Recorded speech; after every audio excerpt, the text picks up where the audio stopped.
the YouTube and say welcome back and hello again. Welcome to another Three Counties stream. Stream number 46. We're getting into some big numbers. What do we do for a half century? Do I do sort of like lift my bat up a little bit or something when we hit 50? We are heading into then today in Three Counties, which we'll be playing a little bit of, as well as also talking all things World Cup. Your neck of the woods, Docklow way to Leinster on Bromley Road. Got ya. I feel like I know it. I feel like I've... Oh! Sorry, this is... Pav's just distracted me by big, very local knowledge. Is it with the big fishing lake there? And you can do a walk around the lakes and people fish there and you park up and there's loads of things there and there's a nice... The pub's got a big table out the side. Is it that one? You go down like a windy road to get to it. Is it that one? There you go. I literally went there last time with John. Anyway, sorry, YouTube chat. Back to talking about Three Counties. Lovely distraction. You should do something special when you hit 69. Right. Thank you, Chronic. Excellent work. We are, though. Let's jump into the save because there is actually a lot to chat about in Three Counties. It is... There's a lovely DayZ background for you, everybody. It is the 8th of June in-game. And on the 8th of June, there's nothing special. But, how you doing? We got some YouTube users in. Smoke and Harry are in. How you doing? Holmesy's here. Love to see you, my friend.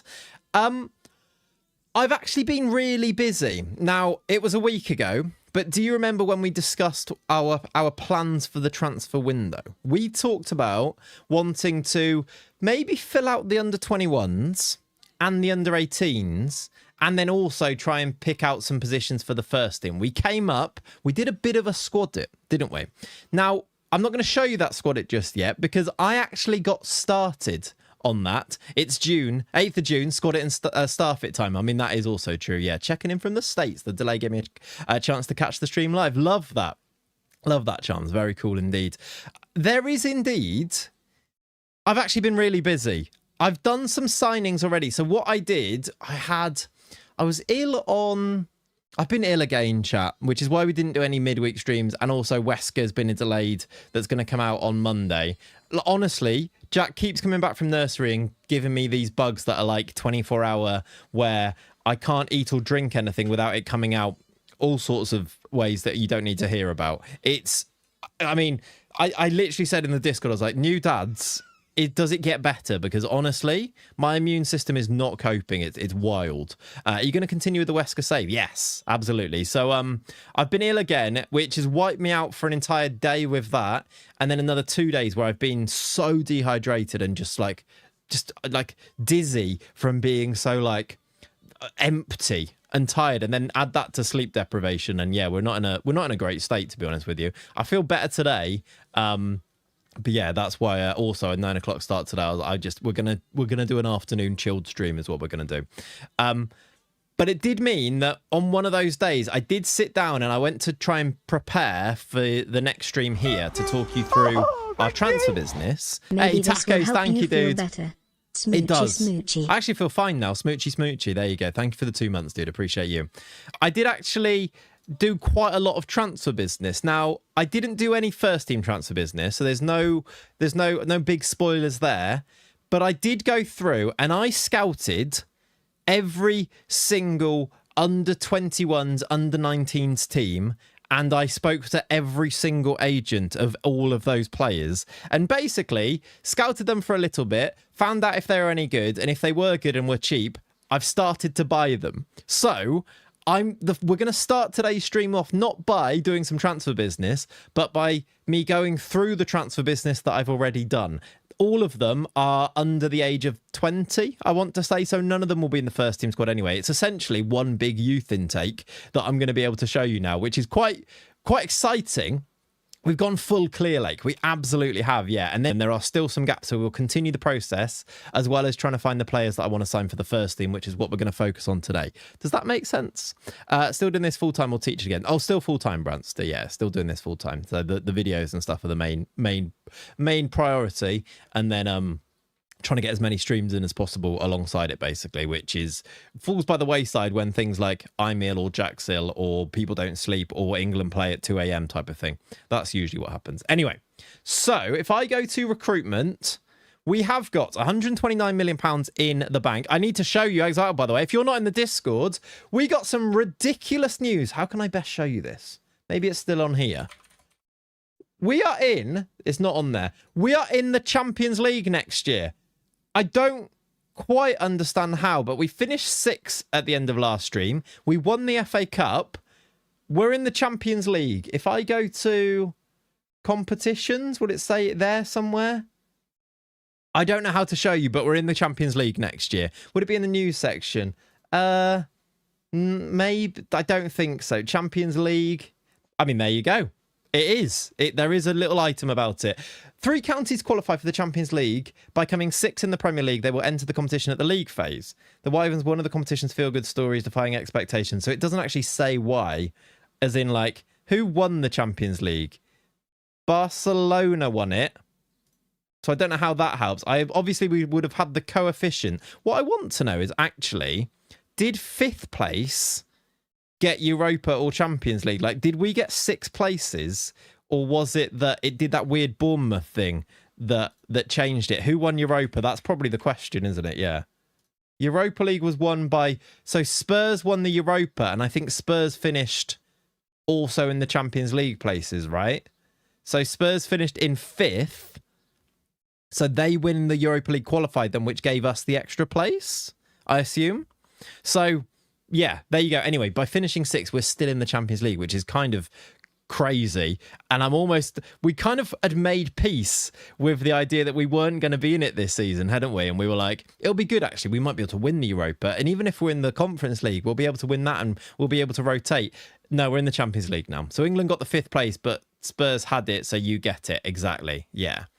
When is the Youth Academy only video coming out? Tomorrow, Sigurd. Tomorrow 3 p.m. should be when it should drop, all things going well. It's with Zhao's editing it now at the moment. So as soon as I hear from him, hopefully I'll be out tomorrow. If I had to get rid of one part of the body, it would be my spine. I think it's holding my back. Yeah, good. I love a joke like that, to be honest with you. Fair enough. Yeah. School bugs calm down by high school. Right. That doesn't make me feel that much better, to be honest. That's actually quite upsetting. Anyway, so we're in the Champions League. We got given, I think it was about £40 million, or I think I might have tweaked the budgets a little bit to move some money across from wages into the budget too. We've only got 70k left in wages, which actually isn't that much, and spineless, very good, and £38.7 million. I actually think we might need to top this up with 1 or 2 sales, and there is a little bit of interest in some players too, which we need to keep an eye on. So we will see. Be like blob on the floor without a spine. That is true. Yeah.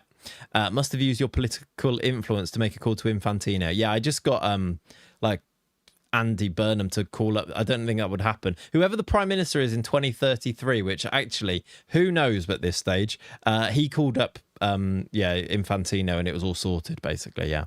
How do you build a nation with Malta when I need Maltese players for eligibility rules and all Maltese players are not good enough? That is literally the problem. Yeah.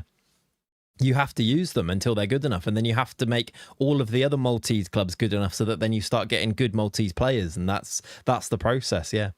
Count Binface probably is. Yeah, that's it. We probably won't go into politics right now, but yeah. Might have to have another 3. Might have been another 3 since then. Yeah. Hope everyone is having a good weekend. How you doing, Subway? Welcome in, dude. So, I've spent a little bit of money. If I go to transfer activity, all of this is happening. Right now, there are, does it say how many? 13 players currently in the process of being signed or are waiting on a work permit. That is because I've gone a little bit wild with young players. There is a 17-year-old called Juan Cardenas from Alcorcon, who is £2.4 million. There is a player called Gordillo, who is 17. All of these guys, by the way, Gordillo is in the under-20s for Peru, for example. Honestly, if you want to find, like, somebody will ask me in today's stream, how do you find all of these good youngsters? Literally just go through the teams, go to men's national team, go to the under 21s or the under 20s, whatever it is, and just go and speak to every single agent here and just go and see if they're any good. And if you haven't got them scouted, scout all of them and then speak to the agents and just do it that way around. And you will find so many players. I've got 2 players coming from Peru here, this is one of them, I think I've had scout reports on these and then I've lost them or something, because I also did set up in recruitment transfer rooms but they've not actually found anybody yet. Honestly, it's a human trafficking operation going on. It is. And then also I did set up recruitment focuses, a few of them, one called Babies, which is where I found a few of these players like Santa Maria is one of them. One called Cheap Babies, which I went through all the nearly match ones and had a look at these guys. And one called... Is there another one? Another one called Youth, which I went through, and there's players in here that I found some players with as well. So basically, I went to town doing all of the human trafficking, basically, and I found these guys all coming in, which we will get to, I guess, when they come in. But I've also signed a bunch of them already for the under 21s, and these are them. That's funny. My folders are called the exact same thing. I don't play FM though. Might get right. Not right. To that, I will say, let's move on quickly. And also, hopefully everybody's got a lovely cup of coffee on the go. How is everyone doing this afternoon? Is everyone keeping nice and cool? I've got aircon in here, so I'm actually all right at the moment. Although, with it being off for the stream, I might need to take a break just for an aircon break later if it gets a little bit hot, but we will see. Paul Winstanley and Lawrence Stewart are taking furious notes right now, exactly. Neil Critchley, a key conspirator of this human trafficking operation. Absolutely, yes. I went to town on human trafficking. We are so back. Yeah, maybe I need to rephrase some of these things I'm saying. Either way, cheers, everyone. I hope you're good. Up the 3 counties, Champions League 3 counties, up the England, World Cup, it's coming home, all of that good stuff. Cheers. I hope you're well. Thank you for being here. Scrum bum, I can't believe you nearly made me read that out loud. Now, though, let's pick things up then by going through the players that I have signed already as we head into season number 9 then. These are my off-stream... This is my off-stream youth operation. To go through the under-21s team, we have got... Let's go by position here. 2 new goalies. Are you ready to meet a whole bunch of new players, by the way? I'm not expecting you to remember any of these guys, but at the moment... Once they make a first-team debut, we'll give them a real face and we'll get to know them then, I reckon, is the way to do this. Coffee is the fuel of life. I'm on a nice coffee. Nice. Very good. Got a shortlist called Babies and going to hospitals and stealing... Right. Again, David Strek is a new Croatian goalkeeper who I think looks like he might be very good. He is a model citizen. Some of these guys might be terrible, by the way. Some of them might be brilliant. I literally don't really know. It's based off very, 1 week scouting is what most of these are based on. I scouted, the entire national teams for a week, circled back round, and then signed any ones that basically were cheap. He's world class. I'm not sure he's quite world class yet, but he's very good. He will be hopefully very good. I signed him for £750,000 from Watford. So he's already actually homegrown in nation, is Devad Strek. He is 19 years old. He is actually listed as a backup. So he might even be, he might actually come into the first team at some point, this guy. He's quite good. 6'2", model citizen. Hopefully going to be useful for us. He signed for 750k. There's another keeper who is Spanish called Cayetano Strek. Is he from a Croatian swamp? That's really quite good, actually, Beyond. I'm proud of you on that one. This guy does have low determination and 5 determination and might not be as good, but he does have good reflexes. He's Spanish. He was in the Spain under... I don't know which one it would have been. Under 21s or under...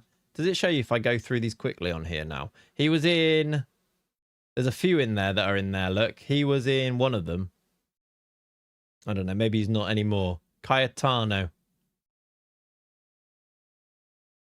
Is he in one of these? I don't know.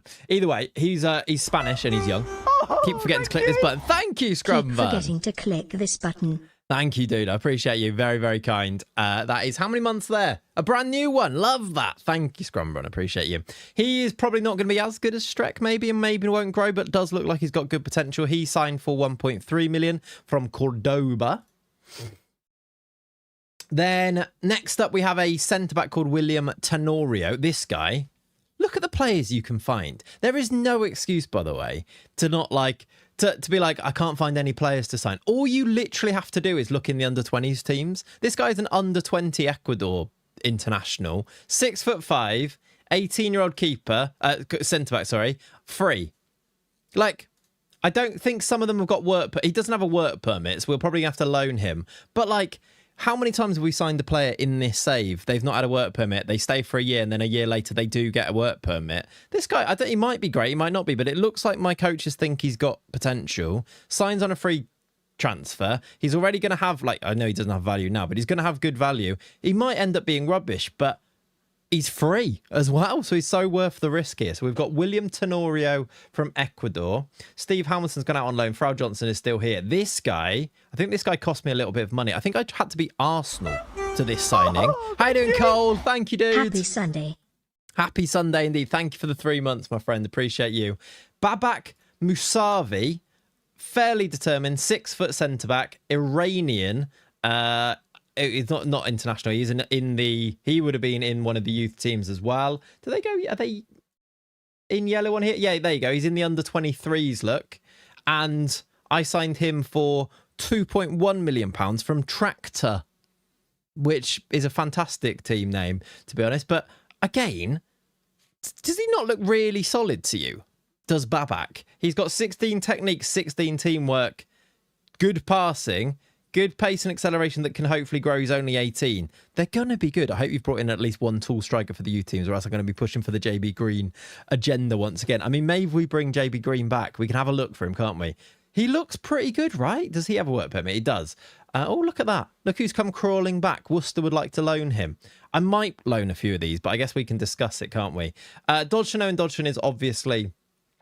in the B team just because, or in the under 21s just because we're keeping him around. I've loaned out Corey Lloyd, a Spanish player called Ot Altamira, who is worth £6.4 million already. We signed him on a free from Olot. I don't really know if he's any good, and he's not really a winger. He's a wide midfielder, but like solid enough, right? And hopefully has already got value. I don't think... Yeah, he's not got a work permit either, so we're going to have to find him alone. Imagine the stories you can make with these players, because we know it should think... Exactly. That's what we got to do. We're all Ot, aren't we? Exactly. All Ot. See what we've done there. Mehdi Hadji. I mean, a lot of these don't have work permits, which is I suppose, the downside of just signing players from under 21s teams, probably. Ot from Olot. Yeah. Okay. Yeah. How you doing, Massa? Quackman, dude. So he's come in from... He's an Algerian under-20 international. Scored 3 and 4 there. Does have an injury. Groin strain. But, like, looks like he's going to be quite good. He's fast. He's got good finishing, good technique. Can't really see yet, or can't really pass yet, but I think he'll be okay. Signed from Nalnusia in Spain. Look at the value already. Not to poop on the parade, but they need to be playing regularly at a decent level to improve. When they're about 20, they do, Subway. As somebody who has done a very recent youth-only save, and whilst they're 18, whilst they're training with our training facilities, they will still improve a bunch. And then by that point, these are bonus players anyway, basically. So they will improve. They will improve without that until they're about 20. And either way, we might look at trying to loan a load of these anyway, to be honest. In what league are you playing? We're in the Premier League, William. In the Prem, about to head into the Champions League as well. We've got Valentin, who is another Spaniard, plays left wing, who is... Would you sell any of these that are worth some money or keep them to develop them? Well, we've only just signed them now, so none of them will want to leave just yet. But in the future, yeah, absolutely sell them. 15 technique. Basically, I wanted to have a bit more ownership of our under-21s, where I didn't know any of our under-21 players. I didn't... Can you show the table at some point? I will do, absolutely. Yeah, we'll go through. I wanted to show you them, and then I'll show you how they fit into the plan generally, really.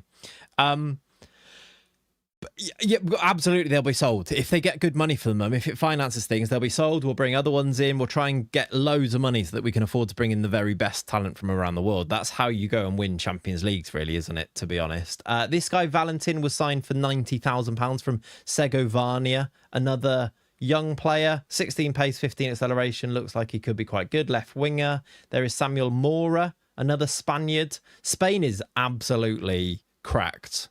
I mean, if you want to sign some youngsters, go and check the Spain under-21s and under-19s team in your save, because they are so good. There is something seriously wrong with how good Spain's youngsters are in FM26. I guess we know this because of the Wesker save, but seriously, yeah.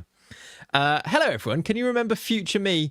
Remind from Future Me to like and comment on the VOD when he catches up. I'm on VOD 8. Masuk. I feel like we should just every now and then just say hi to you and then see if when you catch up when it gets to it. Let's say, hi, Masuk. I reckon the date is maybe the 24th of July as you watch this, and you can let me know in a comment whether that's correct. Please do like and subscribe and comment. Samuel Mora is 86k from Torremolinos in the Spanish youth teams, where he played a lot of football for them there. Okay. Hasn't got a work permit, so we'll need to loan him out. Is this intake? No, these are players that I've gone and signed by stalking the under-21s teams from around the world. Sell the ones with low value. Well, I'm not going to sell any of them, Mason, because I've only just signed them, basically. But they're going to make up our under-21s team, which I've put together a squad, basically. One squad, which is the under-18s. There's a few in the under-18s. Most of these guys are English because they did come through our intake, though. Is the way it is. You want to see the Honduras one? Well, he's next. Well, let's. I've taken it out of order now. He's coming. We're getting there. There is also Juan Pablo Moreno from Colombia. Does have a work permit. This guy, under 20 international for Colombia, signed for 80k. Like, there's probably about 5 million that I've spent on all of these players. And can you just imagine? I know that they don't have values yet, but can you imagine how much money we would make by selling them? It's going to be crazy. Morton Raventlow. And I guess we won't really meet these guys until we need them, or until they're good enough for the first team, by which stage then we can bring them in and sort of get to know them in the save a little bit. Colombian wingers are a goldmine. They are, yeah. They really are. Just sell the ones that you don't think have good potential or not recently been signed. Well, that's none of them, Mason, because I've signed basically all of them. But yeah, I get what you mean. That is exactly what we would do. Morton Raventlow, who I think I accidentally gave our ESC place to this season. So I've done quite a lot of good work off stream here. I've also been an idiot at least once, because I didn't mean to do it, but I clicked through and I've given him an ESC place, even though he's in our under-21s and he's never going to play. But we didn't actually use our ESC last year, so I guess it doesn't matter so much, which is a bit annoying, but there we go. Anyway, he's got this random Danish lad is now our ESC signing. He can play in England. Yeah. He can play in England now, at least, I guess, on loan. That's true. Raventlow sounds like some kind of third-rate business. Yeah, maybe a housing estate, like development, maybe. Raventlow houses. He was 145k from Ibiza, this lad. Danish under whatever, international. And then we're getting there. This is the Honduras international. I think this is the best player, which is funny that you mentioned him.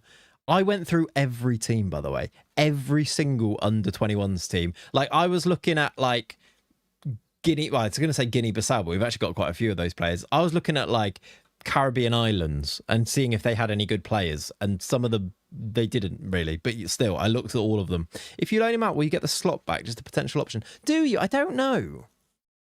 I hope that'd be good, wouldn't it, if you do, but I don't know. Or does it force the loan team to use their ESC place on him, a bit like Arsenal did with us with Bruno Renta? Do you remember that?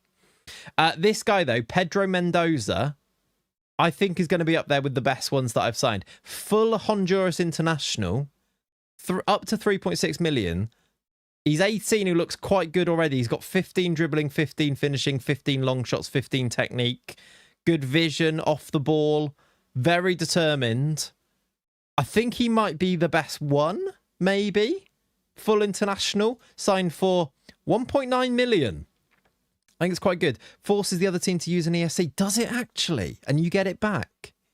Well, there you go then. Maybe that's what we need to do. Is your goal to get Chucky a Champions League goal? That would... Oh, I mean, we have to now, right? That's the next logical thing to try and do, isn't it? We're going to have to. Worth at least 1.95. Yeah. at least. So we'll Pedro Mendo. I don't know why. Surely you can fit. You've put 3 dots. Surely you can put the last 2 letters in instead of that. But anyway, we move. Yeah, he's good, isn't it? Straight into the first team. We might need to use him in the first team. He's actually not got a work permit though, so we are going to need to get him one to do that. Is this the save that had Frankie Bishop in? Frankie Bishop is on a different team in this save.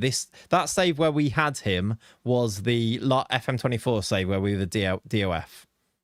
Although Frankie Bishop is in this save, which is confusing. Gagliotti's out on loan still, but will be back soon. Dinis is actually in the first team. I signed a striker who's a male called Jess, who's English, actually. He was at Man City, but went on a free, and I think looks quite good, even though maybe he doesn't have good potential. But I looked at him and thought, he looks quite good, no? For a freebie, anyway, definitely some money to be made on Jess. High blood pressure. Take Reventlo. Side effects may include accidentally using your exemption. Yeah, there you go, Brett Bellis, mate. It does sound like that. You're right. Have you found a keeper for the future just in case your keeper leaves or retires? Yeah, we got 2 actually. I showed them before. Streck and Cayetano look good. We've also got Ollie French Jr. The third. Him as well. And then there's 2 more. Tevuet. He's actually valued at 10 million, this guy. A striker who's a male. That's true. Jeff, I think it's called Jess, who's a male, is probably what I think I meant to say there, but that is also technically true. Is Turvet the Pervert, if you wanted to call him that, is a goal scorer we signed from Spain for 58k, now valued at 10 million pounds. He is a Netherlands youngster. Don't know which team he was in. Was it the whichever one it was? He was in one of the youth teams along here somewhere. Was Teverwert, and we found him. And then finally, this guy does have a work permit, but is wanted already. Inigo Casado, French striker, 6'1", signed him on a free transfer from Montevera in Spain. Wanted, I assume, by loans. Yeah, lots of these teams seem to be holiday destinations in Spain. They do, don't they? Yeah. I was so confused. My save C Chucky is playing for Dortmund and not for your team. Yeah, it's his brother. It's Carney rather than our Chucky, isn't it? Not bad, but he's no JB. Fair. He's also, yeah, only 6'1", so he's not very big. That's true. He is good. All of them, I think, are good enough to be worthwhile signing. Whether they develop into what we want them to be, I guess, depends. But we have now filled out an under-21s team. Is there any in the 18s that I'd signed? I assume I signed... Did he come through? No. These guys that are 16, I'm pretty sure the under-18s is still full of all the players that actually came through our intakes, I think. There's also a 19-year-old in there, which, I mean, he probably needs to go. We probably want to get rid of... Like, why have we still got Liam Larkin, for example, who is out of contract? We should... I think I have released him. Why is he not being released? Like, at this stage, you're 22, and on 50 quid a week, you should probably go. Yeah, these guys are probably, they're not very good. Clayts turns up with blue WKD and a van full of vapes. Right. Needs to be Inigo Montoya. What's Inigo Montoya? What is that reference? I feel like I recognise it. I'm worried about Liverpool. Edwards gone, Hughes going. 7 players in the last year contract and 2 years left on Szoboszlai. McAllister and Rio contracts. Looks like tough times ahead. Maybe, but maybe it'll be fine. Like, who knows? It's not the end of the window yet. Suddenly you get to the end of the window and go, oh, it's actually, they sorted it. We'll see. I'm not particularly worried, but also, like, Edwards going, we knew about. Hughes going, we knew about. It's not like we didn't know these things. Rio's contract is not a problem because you literally couldn't sign him up for a contract any longer than that. So Szoboszlai and McAllister with 2 years left. We'll see what happens, like, on that one. Like, it is what it is, isn't it, really? You killed my father, prepare to die. Princess Bride, is it? Okay. I don't know what that is, to be honest. I mean, like, I don't know the reference then. What do you think of United's window? Who have they even signed so far? Andre Santos. That's what I think of that.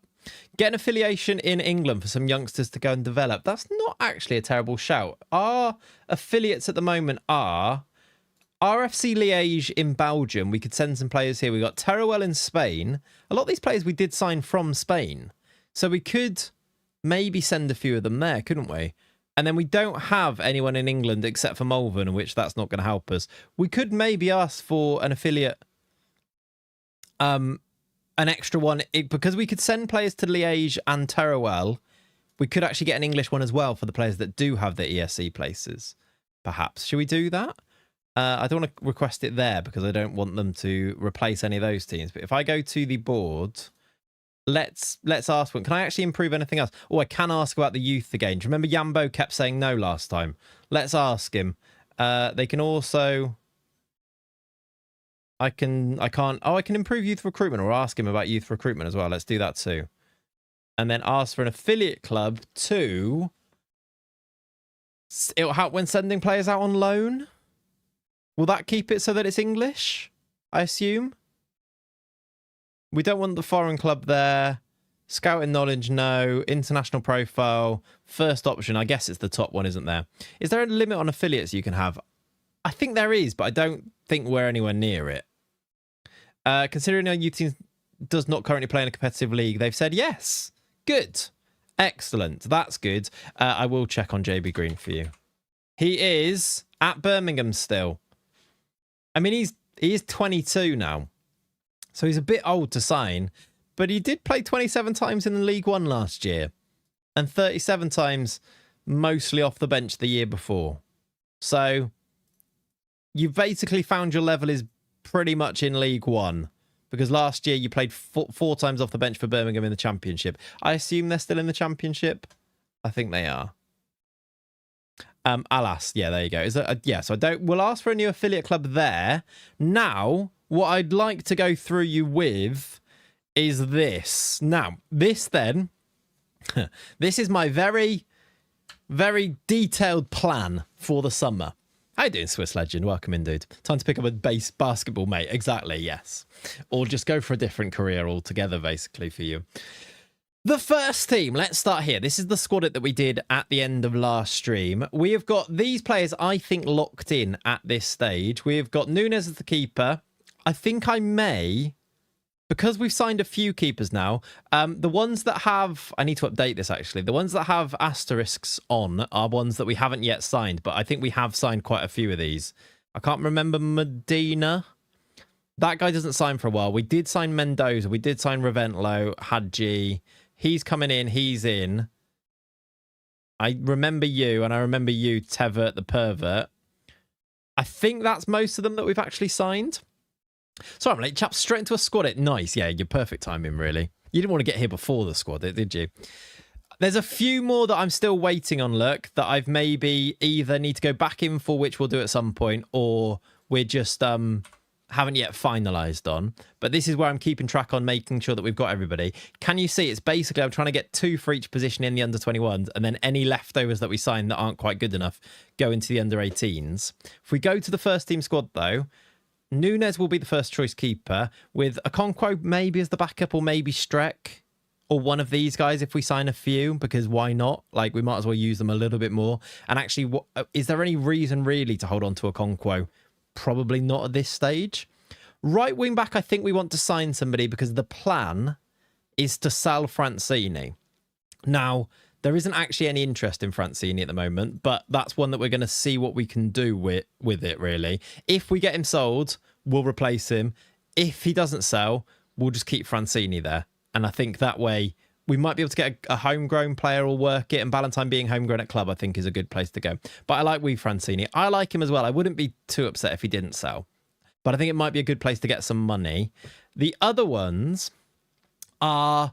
hey, Clayts, Youth Academy update vid coming tomorrow. Tomorrow, one big tangent. There'll be a new youth video. Apologies for the delay. I've been ill, basically. It's been a while. What capacity stadium do you have now? Like 26,000, I think, something like that. We'll check it, actually, because we've been in the Hawthorns for a year. I don't actually know whether it's been... what it's up to. Is it 26? Well, that I think that's the Wesker Saver Stadium, actually. So maybe it's less than that. It might be less. Yeah, I'm feeling better, but I am sleep deprived and knackered. But yeah, other than that, I'm all right. I'm good. Left centre backs, I think we're pretty good, but we might want to sign a backup. Pereira, Nazir, Yamada are 3 good ones, but I think we might want to get one really good one that can maybe try and push out one of these guys. But there's a space there for a centre back. Left wing back, I think I definitely want to sign someone. I did actually find somebody but I need to go and look on my shortlist to find out who it was, who I think might actually make Boveda the starter, and then he was super young and could eventually be better than Boveda. And if we do it that way, that could kind of work. But for now, let's leave it like that. Then we've got Bermeo and Bruno, Laudelino Oliveira, Bognar Backstein, which I think is okay. I'm a bit worried about Backstein. I was having a good look at him, chat. I don't know if he's that good. And I do wonder if we need one more really good midfielder, and then Backstein becomes like, what is it? Because we play with three of them, he becomes the backup who replaces whoever is unavailable on the bench, if that makes sense. And I wonder if that's something we do. And then in the attack, I think we do need to sign a left winger. And then probably only a youngster, though. And then I think I'm quite happy with Terrier, Bolde and Demista. Tall Nigerian centre-back. Tall Nigerian centre-back is an option, actually. That's a good option. And on top of this, then, this means that Suarez will be sold, Francini will be sold, and Falovsky will be sold. I will say, we put Lopez in there to be loaned out, right? I think we've had some... I wonder if we sell Freddie Lopez. I don't think we want to loan him, do we? Did we decide that last time? I can't remember. Backstein's backup, right? Yes. But I wonder if we get a good offer for Lopez, whether we sell him. The other thing, I have rejected them, but we did have a load of bids for Bolde from Bayern Munich. We also did have bids, not for loan, for Luca, which I rejected. But basically, because I wanted to talk to you guys about it, I didn't want to sell Luca off stream and be like, oh, by the way, the player that's literally played the most league games for the club in its history, I just sold him off stream. So if they come back in, I think there might be a conversation about it. We did say we'd loan him, but I think we might need to think about that one a little bit. Who's the tall Nigerian centre-back? That's a great question. His name, those the plan. Overall, the Nigerian centre-back, I did actually see him on my travels around all of these teams. He's in the first team. His name is this guy, Olamalikan Suleiman. He is only £7.8 million. He's 6'7". He's a bit of a bargain. He's only 23. And I think he's just quite solid. I don't think he's crazy good, but I think he's quite solid. And he is massive, which does help. And if he was fourth choice centre-back, I think you'd be relatively happy with it. He's been playing for Al Tai in Saudi for like 5 years now. He's played in Nigeria and Saudi. Look at the ratings, though. I mean, that's pretty good. Salah loan all club legends to Malvern or somewhere else local so they can pop for a visit. That'd be nice, wouldn't it? His wages aren't too terrible, to be honest. He's on 34 to 44k, so it's not like he's not on like 400k, which is the worry, isn't it? 20 jumping reach, though. Young enough to get better, do you think? Cannot pass. Terrible technique. Can't really see. That worry me a little bit. Not very agile. I guess 11's not too bad. That worries me, but the £7.8 million release clause is quite tempting, isn't it? If we didn't find somebody else, that could kind of make sense. 17 anticipation is really good. 17 bravery is good too. Positioning's okay. I think he's fine. Great backup, but he's no starting star man. No, absolutely not. I wonder what he would want to be. He also doesn't get a work permit, chat. And we've used our ESC play. So unless I loan out the player that I accidentally gave the ESC place to, we actually can't play him next year. Nigerian Dan Byrne, exactly. I think he also wants massive wages. 72 to 90k would make him one of our highest earners. Would make him our highest earner, I think. Sign Jonathan Martinez, that would be good. That would be good. I can get that down to... Right, he wouldn't reduce his wages either. Squad player demand, so that's okay. Yeah, that's fine. The problem is, I don't really want to play a squad player 80k either. Actually, speaking of Dan Burn, is there an older Bruno-style mentor you could get in for centre-back? That's not a bad idea. Also, we haven't revisited the Dembele dream, have we? That's not how you spell that. It's now summer, and Ousmane Dembele he signed that new contract, but we didn't see whether he'd now... That's as a staff member, isn't it?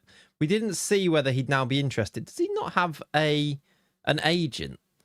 Now that it's summer, I don't even know how I'd find out if he was actually, if he wanted to, is he going to retire or anything? No. Does anyone have a match highest earner clause? I think Bruno might have done.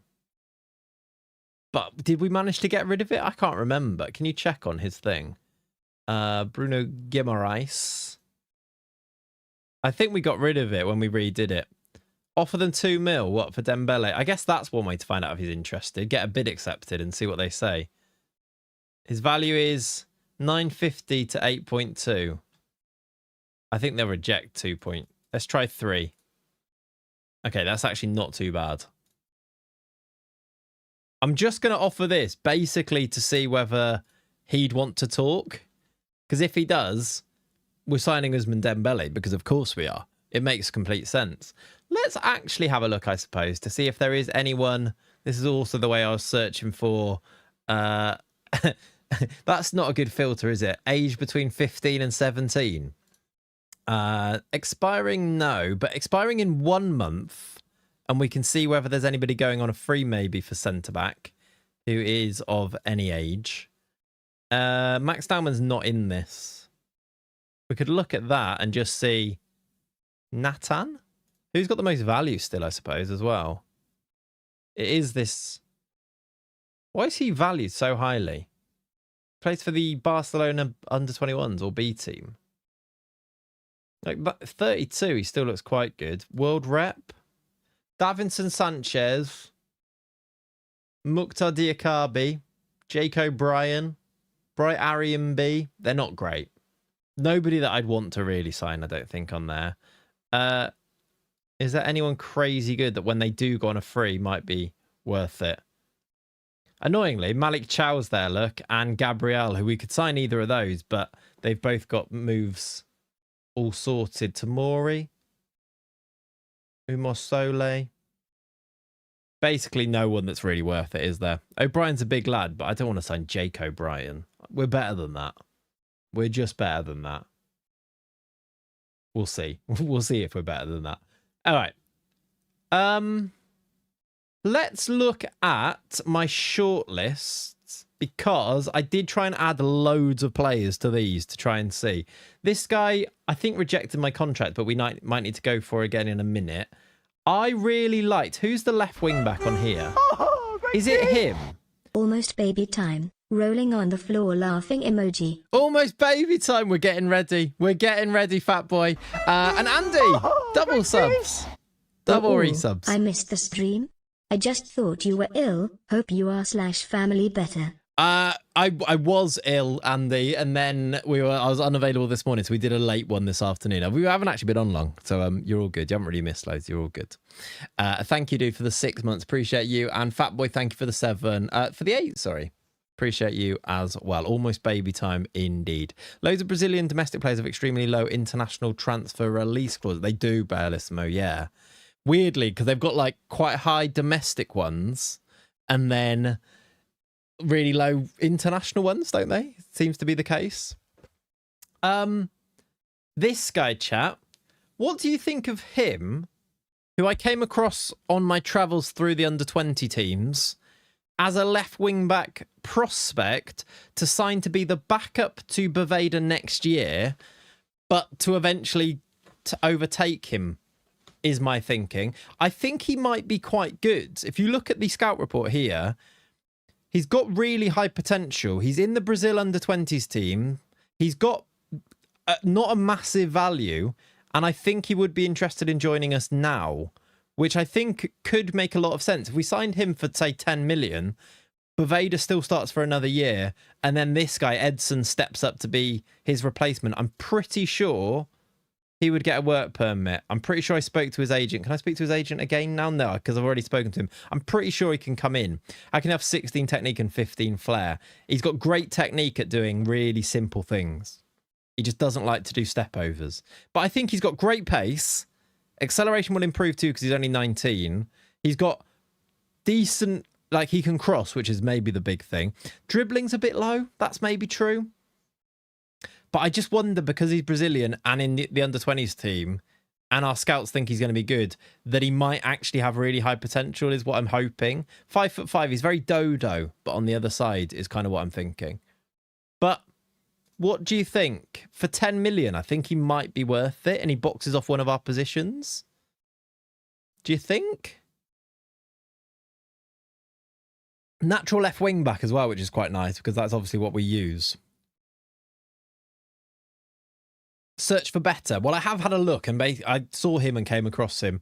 But this is plan B. Do you think so? I kind of like it. Yeah, maybe if I guess we signed a first team player. I just look at we don't have loads of money. I also did find though this American guy, Aiden Bocanegra. I don't think we need an attacker or a striker, but this guy's playing for Derby on loan from Arsenal.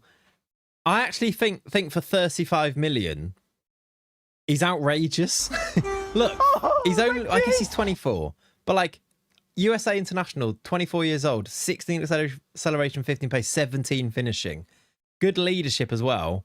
He is, I think, quite good. They signed him for £1 million from San Jose Earthquakes. Reedy, how you doing, buddy? The only problem is his height. Well, he's a wing back, so I'm not as worried about that, Sergio. But yeah, you'd like everybody to be giants, really, ideally, wouldn't you? Get him on loan with a clause. That's true. That's not a bad way of doing that. And then I think I added these guys to this shortlist, even though I meant to add them to the Project Youth one. The other youngsters on here. Got to get the American. Yeah, maybe. I don't know. Is that what Bocanegra means? Blaster. I guess it kind of makes sense, actually. Yeah, that is. I've never thought about it like that. On the normal shortlist, though, let me just show you any that pop up on here. This guy. I've had a really weird thing going on, chat. Have you ever seen this? I put this one into the Discord as well. MJ Morgan, thank you, dude. Thank you very much for the primer. I missed that before. Thank you, buddy. I appreciate you. I've not actually played FM26 since it released. Have they fixed the UI up? It's very playable, yeah. The UI is not really changed loads, but I really enjoy it, yeah. Try using FM Data Lab, just sign based on data, it will work. No, Hydro, I don't want to do that, thanks. I've done Moneyball saves. It's not actually reliable, is what I'll say. It's a great fun way of playing the game and playing the game differently, but it's not better. But like it's not some type of like makes the game easier, because guess what? The thing that makes all their data, it's not real life football. It is literally the attributes of the players that dictate what happens in the match engine. So, you know, it's fun to play that game and almost like role play in that way, but you don't get better bargains because it like a player scoring loads of goals in the 4th division in Croatia isn't going to be that good in the Premier League. Saying that as somebody who's actually done that type of save. Just had a little scroll through catch up Champions League. I know, Andy, it's pretty good, isn't it? Hey, Andy, thank you for the gifted. 25 gifted a tier 1 sub to Gandrax. Thank you, buddy. Appreciate you. And Johnny. Oh, thank you. Johnny Axbow. Thank you very much for the 25 gifted a tier 1 sub to Ecstasy.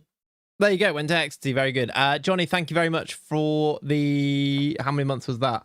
Did it actually read that one out? Manning 25 gifted a tier 1 sub to Tuny 1. Oh, Andy, you did 5. 971. Sorry, I was on multi-chat. I didn't even see that. You did 5 gifted, you legend. That's Andy Manning actually 21 in the... a tier 1 sub to XDiano. There you go. That's why Johnny's hasn't come through yet. It's because Andy's has done 5. Gandrax, XC Tuny, Dino, Mac in the arena. Make sure you say thank you to Andy. Appreciate you, dude. In the arena. Very kind. That is 21 gifted in the channel now. What a guy. What a guy. And also, morning from Minnesota. Johnny, morning from Minnesota. It's going to be a hot week, 34 degrees all week. I mean, it's hot here, to be fair. I don't know what it is today, but it's in Jack's room when he was asleep last night. It was 31. I was like, I don't know how we're going to keep him cool here. And guess what? He woke up 1,000,000 times. So we moved. That's why I'm also exhausted and tired, etc., etc. Anyway, we're all good. We got a stream in, which I'm happy about. We'll see how long we can go for, but we're going through some transfer business and we can have a lovely chat. So thank you, Andy, for the gifted. Thank you, Johnny, for the resub, and thank you for all the resubs before that. I appreciate you guys. Very, very kind. I've had a weird thing going on that I would like to know if it's ever happened to any of you guys. I came across this guy, Brian Valoyes. I decided this is the best player in the world. he plays for Colombia. He's got a release clause of 1.7 million, or at least his value's at 1.7 million pounds. I put a bid in. I thought, brilliant.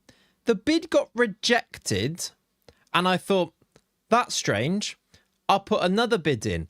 But then when I tried to put another bid in, he's also wanted by Southampton and Al Hilal. When I tried to sign him, it says this. Okay, I can now bid. It basically, I'll show you in the Discord. It basically said the intermediaries that are handling Valoyes' transfer were not happy with your other offer and will not let you bid for him again. And for like 2 weeks, I've not been able to bid for him again. Luckily now, though, we actually can, so we should sign him because he's outrageous. I don't know where he fits in, but he's got a release clause of 1.7 million and he's 10 working days. Basically, yeah, it happened to you in FM24. I don't know what is it when the AI set up an intermediary then? Because that feels like I didn't realise that they could, which is quite cool, and it's a very strange one. Either way, how good is he? Like 1.7 million, 22. He's a striker / midfielder. That player jumps to 30 million as soon as you sign him.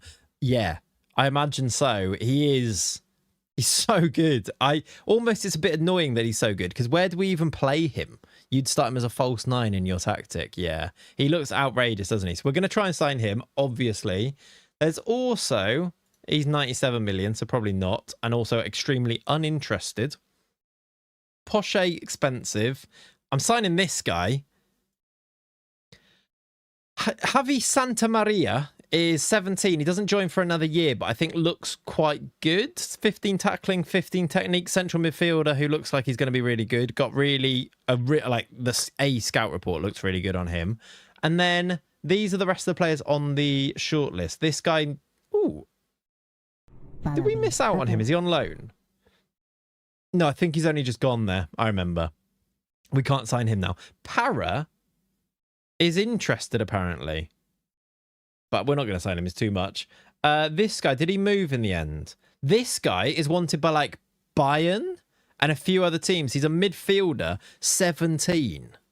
Tomorrow, Mike. Tomorrow it should be out, the new Wesker video. Hopefully all out for 3 p.m. tomorrow, dude. This guy, I think, looks brilliant. German under 19-20 international, 5'3", but 5'3". Too much. He's going to cost you a little bit more money though. We have actually got money now. This is also true. Brilliant shadow striker. I think we should keep a little eye on him. Did we sign that guy? Oh yeah, I forgot we're getting this guy. He comes in this summer as well. Alfonso, who we took a punt on. He can go straight into the under 21s as well then with his 15 finishing. He actually might not be that good, or he might be brilliant. I don't really know. Did he play last year? He did score goals and get assists, actually. You don't believe in him. I don't know what his name was, but I'm sure that was a pun. How you doing, suspect? Welcome in, dude. How good. We've got a hype chest. Let me share that with you. Choo choo. There you go. Choo choo indeed. Bro just shoots, no need for dribbling. Yeah, that's exactly what it is. Yeah, choo choo indeed. And then there's a load of other players on there. We don't need to go through my entire shortlist, but that's kind of where we're at. A whistle stop tour of all of my business. It's the 8th of June. Having a look at the squad, there are a few players that have interest in them, which may be something we need to think about. Nazir joins permanently. Pereira joins permanently. We are losing Christopher Gordon because he goes back, finishes his loan. Bovada's actually wanted by Liverpool. Now, we could make a really quick profit on Rodrigo Bovada, sign Edson, and then also sign another left wing back. But then again, we signed him for 25 million, so probably we shouldn't do that. How is superb below terrific below excellent? What is that? I don't know. What do you mean? I don't know what that oh, where I sorted it. I hadn't sorted it by that. That's why I think. Although yeah, maybe I had because I sorted it by the grade, hadn't I? But I think it does mess that up quite a lot, to be honest. Yeah. Find a Bovada replacement first. Yes, you're right. Ballantyne's wanted, but we've decided to keep him those loans. Luca, look, has Al Nasser interest, and I think they offered 12 million. Sheeping. Thank you, dude. Appreciate you. Thank you for the 30. Very, very kind. Are you trying the Klopp method where you focus on getting more points than the previous season, considering you're that big yet? Exactly. Yeah, we talked about that in the I talked about that in the Wesker video, didn't I? That it's always like focusing on points totals rather than focusing, or maybe that's in the video for tomorrow actually. But either way, yeah, I do like that way of thinking, that it's not necessarily about position, but it's like points totals, and going about it that way makes sense. Have you seen the Mr. Tinney skin update? Shows number for staff again. I did. Somebody mentioned that. Yeah, I've not changed to it yet, but that's quite fun. All good, Zeke. I'm gonna catch you soon, my friend. Suarez we need to sell, but he doesn't have interest yet.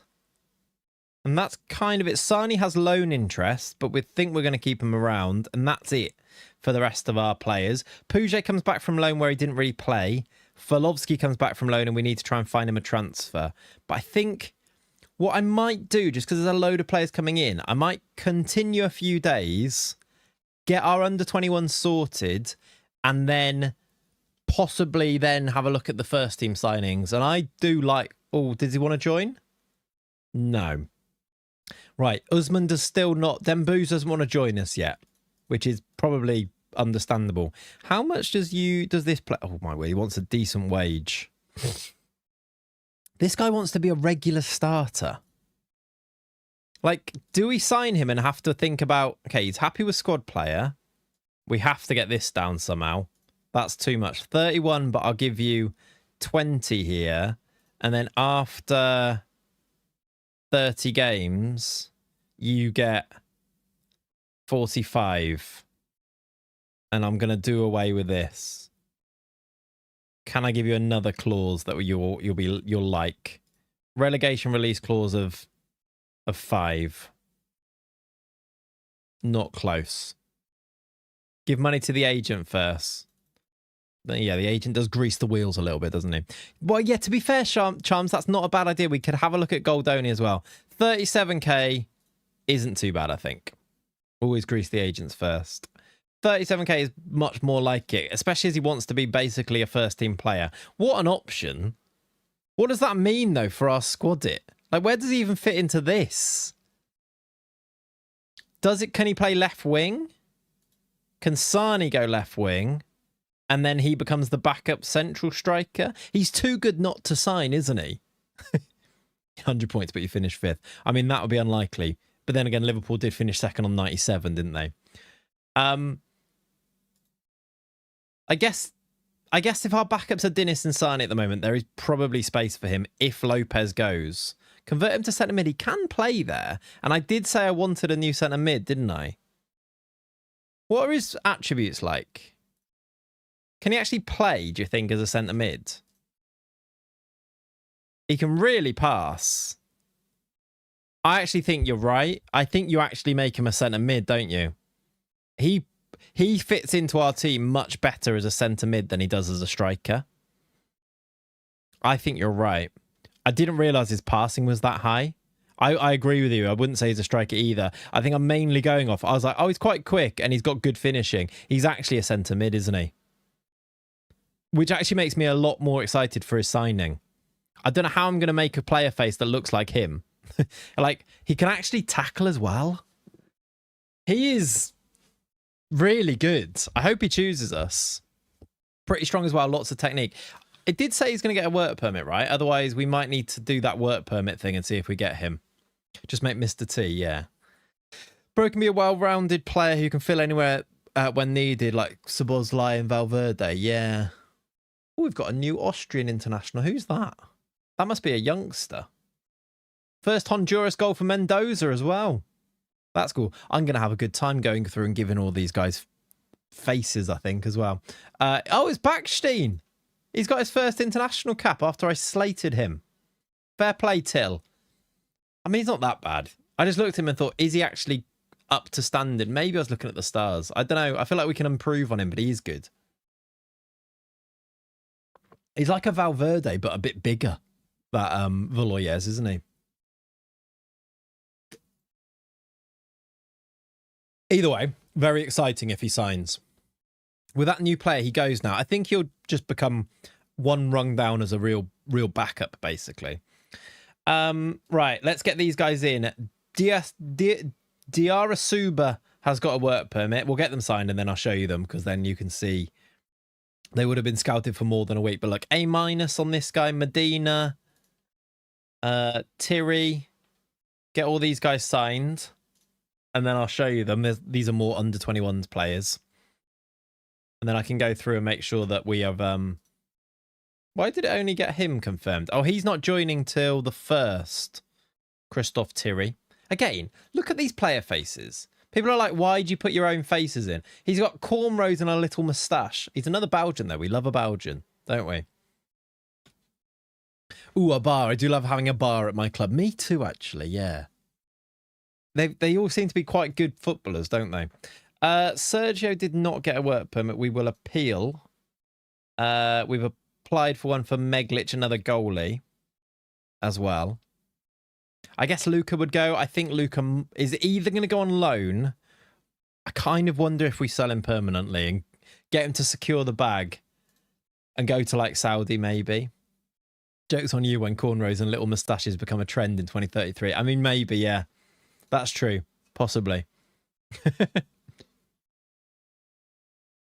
12 mil is probably too much to turn down, yeah. Right. Yambo said no to youth facilities.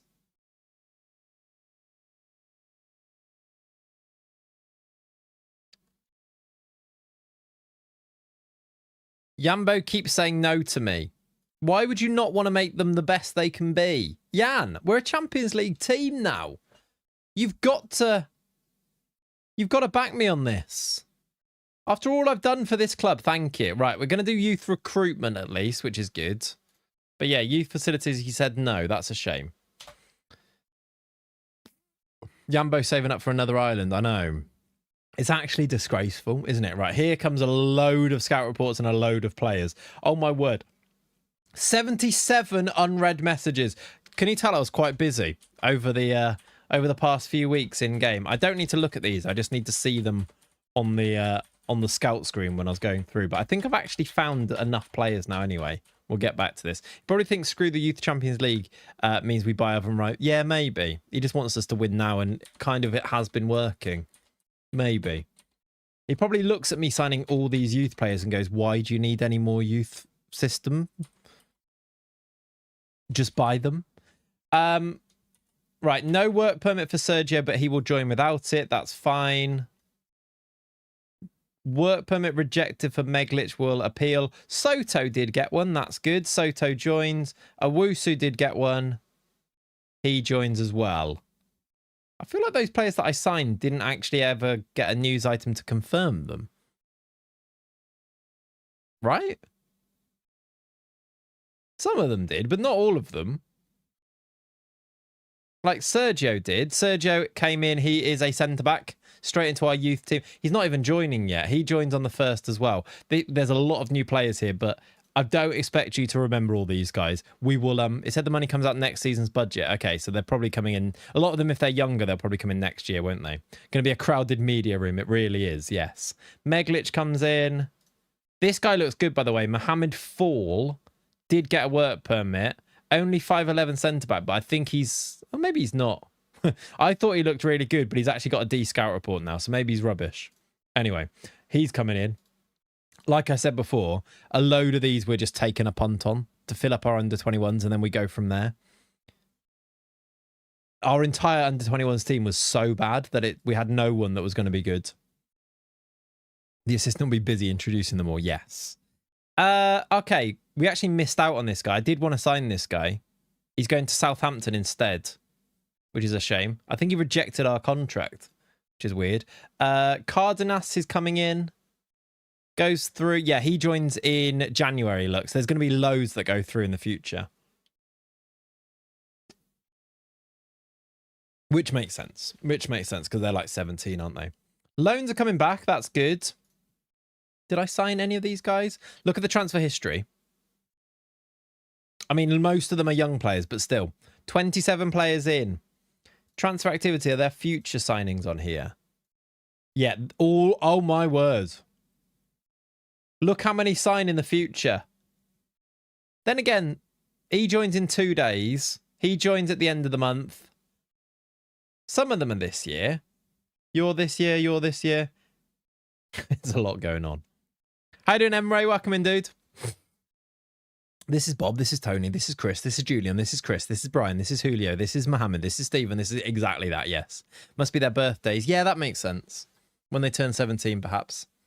Showground hosting a load of 18th birthday parties. Yeah, we're going to make all of our money back by just having big parties where all of their families come. And it's not a free bar. Did you watch England? Was it rigged? I don't really get the argument that it was rigged. I don't really get the argument why any Norwegian supporting fans would feel hard done by. In fact, I actually think England are a bit unlucky not to get the penalty, even though I understand why it wasn't a penalty. It just feels like the people who didn't want England to win have got upset because they didn't want England to win, to be honest. And that's just football, isn't it, generally? I think the Jed Spence one is a penalty. And I think what's happened there is basically the rule that's in place is to stop players playing for a foul by like initiating the contact in the exact same way that Brill and Bolo did to get his yellow card in that game, by the way. I don't think Jed Spence has actually done that, even though if you look at by the letter of the law, he did initiate the contact. I think what's happened there is that they've gone a little bit too far on it. What I think is actually he's done the thing which is to try and make sure he puts his body in front to keep the ball, to protect the ball, and then there's a tangle and then he's fouled. He hasn't actually put his body in place to win the free kick. He's put his body in place to keep the ball and then gets fouled. So I actually think that's it's where they've gone too far on it. And the push is not soft. The push is two hands on him, which is a foul any day of the week. I think if you think that push is soft, I think you're just biased and wrong. It is honestly what I think there. I just don't see how that can not be a foul. Like, regardless of how soft it is, if you push someone with two hands like that, it's a foul. And I think you're just seeing things you want to see. The wire thing... it changed nothing. Like, I get why you would be upset about it, but it changed absolutely nothing. Nothing. What do you want them to do? There's no proof of the ball hitting a wire. You can't see it in real time. There's a load of edits that it definitely hits the wire, but they've the footage is nothing's proven. What do you want them to do? A massive dose of sense. I think that's what it is, right? It's just if you actually apply a little bit of sense here, you're just being you're just arguing because you wanted something to happen. The wire of God, it is. I don't know. I think you're being a bit weird about it all. I think they released the data from the ball saying there was no contact. Exactly. That's what I mean. If there's no proof, how can they give it? And nobody saw it in real time. I mean, actually, that's not true. Some of the Norwegians did claim it, didn't they? It changed the trajectory of the ball. It dropped down dead. It didn't. It didn't drop down dead at all. It might have changed it a little bit, but it did not drop down dead. Watch the footage again. It didn't go doo-doo, at all. I'm just salty because I would have won 75 quid. Exactly. Sometimes when you're I really wanted this to happen, maybe I'm thinking this because I wanted that to happen, and it gets everybody. It really does. That was just gravity being gravity. If you actually look, there's loads of footage that shows that it really didn't affect it at all. I've joined in the conspiracy theory time. No, I'm debunking it all. Don't worry about it. It changes everything. The rules clearly state that they have to restart play if the ball hits the wire. The ball has a sensor in it that can register hitting a player's hair. Okay, go on then. So where's the proof that it hit the wire, MC? Because actually what you're saying is they should have come up with a conspiracy based on no evidence to say the ball hit the wire. So what you're saying is they should have created a conspiracy to make the thing that you wanted to happen. The chip registered nothing. I'm not saying it didn't hit the wire, but what I'm saying is that if they can't prove it did, it's crazy to disallow the goal. Do you not agree? They say the ball was too high. Yeah, and then everyone's said that that's not true. So you've then fallen into things of going, somebody saying they said this. That's not true. That's not it. Literally, that's made up. So I didn't know you were live this whole time. Sorry I'm late. It's all good, Emre. Welcome in, dude. I was pulling for Norway too. That's fine. You're allowed to support other nations. In fact, it'd be weird if you didn't, wouldn't it? The rules also say don't pay the refs. Look at Argentina. Yeah, we're not getting into that, though. That's just crazy. A conspiracy with evidence. Now you're just hoping for the best. Yeah. It's like, whether it hit it or not, I don't know what you want to happen here. Like, and also, I just don't think it's that big a deal. Well, it might have hit the wire, but no one really knew. So you scored a goal like 3 seconds later. The ball hitting the wire or not didn't actually create the goal anyway. You cannot see the ball drop dead and fall down after hitting the wire. The conspiracy theory here is that the ball actually did register the wire, but FIFA ignored it because they are corrupt. Okay. I think you're talking absolute shite, is what I'll say. It didn't fall down dead. I think you're seeing things you wanted to see, to be honest with you. I think go and actually watch it, and that didn't happen. Like, I get it. You're like, you didn't want England to win. It's okay. You can be upset, my friends. Don't want a goal to go in. Stop Bellingham from bossing the ball. Yeah. The sound blimp clearly shows no... Exactly. The ball registered no... What do you want to happen here? What are we talking about? Are you just upset because England won? Because if that's the case, you're allowed to be upset, but like, give it a rest, innit? Grow up a bit, maybe. But still, the push was not hard enough to be a foul, and Anderson pushed Haaland also. Alan, it's okay, mate. Go and find a family member, have a little hug, you'll be all right. I haven't seen a ton of replays, but there was one where the camera on that wire shook a bit, I think. Mate, I don't I've not seen that one, but maybe. Either way, like, again, what do you want them to do here? Is it that big a deal? I think you're being salty and a little bit sad, to be honest. On the other hand, actually, do you think... I think there's loads that you could like dive into on different weird little decisions and things, but I just think on that England game, I just don't think any of that was down to it being like there's no conspiracy there. Like, what I don't, if anything, if they did the opposite, can you imagine this? If they, with no evidence, disallowed that goal based on very little, like no one can actually prove that hit the wire. Can you imagine how much more of a absolute shady, like how much more shady that would be? Like, what are you actually asking for here? They want them to disallow a goal that no one can prove because it hit a wire which nobody can improve. Just to interject, you seem to be the one most wound up about this. I think you're wrong there, though. I'm not actually wound up about that. I'm wound up about people being wound up about it. If you want to talk about it like that. Like, imagine they disallowed that goal. How crazy that would be, right? I'm a Dane. England won against Denmark and knocked us out the last 2 World Cups, and each time it was very, very shady referees and calls and penalties that should not have been given. Yeah, so you're biased and salty. That's what you are then, right? So you've made up something that doesn't happen. No one even remembers those games. All they have to do is show the drone cam footage. If the camera wobbles a ton at that point, easy to sync the time and then hit it. Do you think they've got access to that at that time? Like, immediately? Like, it's crazy. I think it's crazy. This is crazy talk. Honestly, I don't know what to get into. Like, I don't know how to discuss this because the comments of the people who wanted England to lose are talking crazy. You sound like tinfoil hat people, genuinely. In good news, Argentina look beatable. I think all of the teams can be beaten, maybe with the exception of France, who look really good. So I am salty, but you do not remember what I am talking about. Got it. No, because there wasn't any big... I remember England beating Denmark and deserving to beat Denmark, yeah. I don't remember there being any type of conspiracy, shady refereeing. I just remember England being better than Denmark, who are quite crap, to be honest. That's what I remember. Maybe it's now been over-discussed. Time for a continue. I think you might be right, yeah. People get wound up about these things. People hate England. I get it. I hate a lot of English people as well. I think the only thing we should take from the conspiracy is that Clayts pronounces tin foil weirdly. Do I?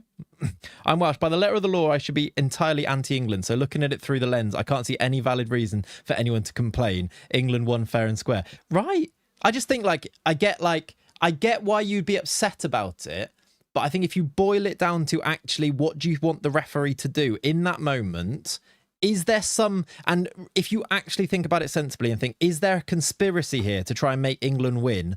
I think you're being a bit mental. Like, what do you actually expect them to do? I think if they did the thing that you think should happen, which is disallow that goal, that is crazy talk. So at the end of the day, was there a conspiracy at play? No. Is it a bit weird if it did hit the thing and then they could prove it in even like in a week's time if they can prove that it hit it? Like, is that unlucky?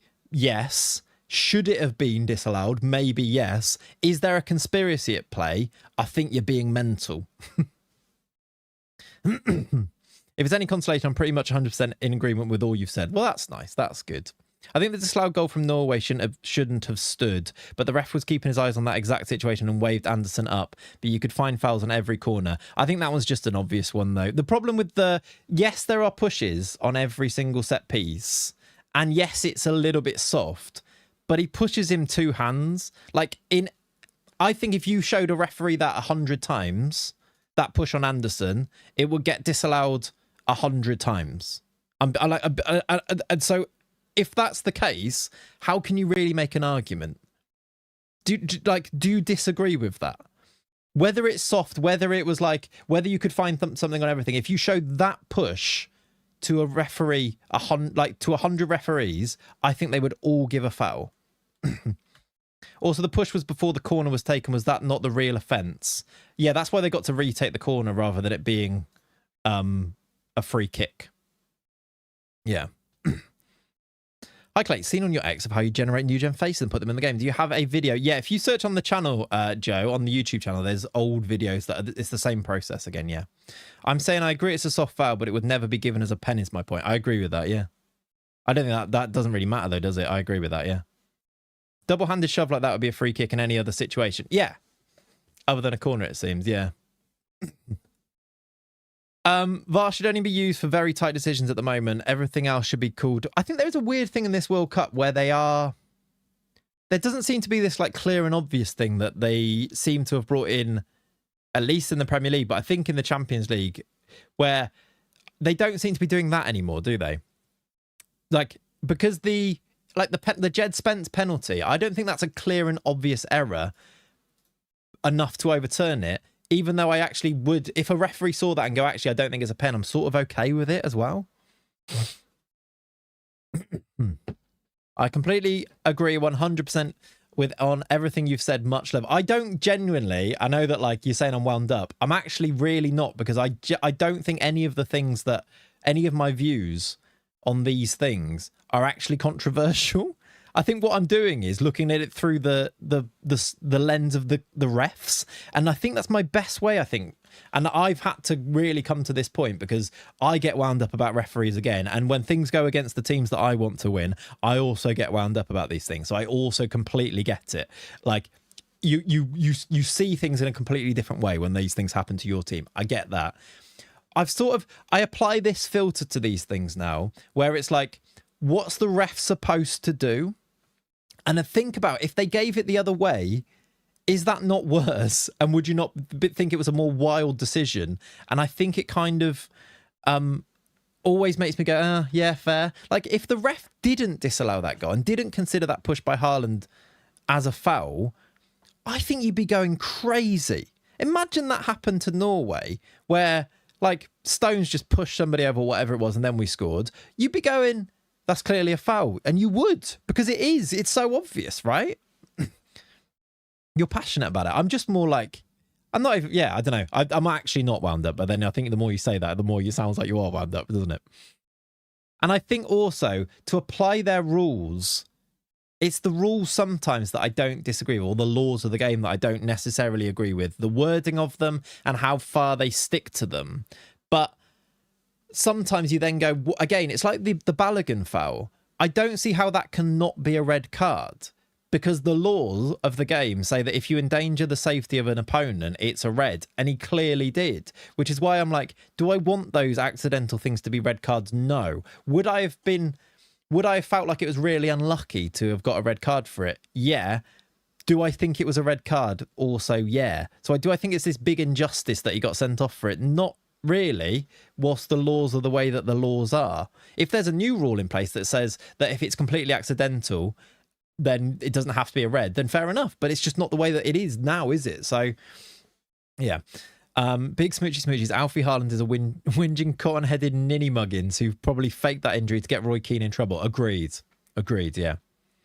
The problem is not about the calls by the ref, but the entire FIFA rulebook has so many controversies and loopholes that I just accept it what it is. I guess they don't make their own. They make their own problems, don't they? In that they think, like there's so much actual conspiracy that you can point and say, you can shout conspiracy because there is evidence that it exists. So I guess that is why people go there.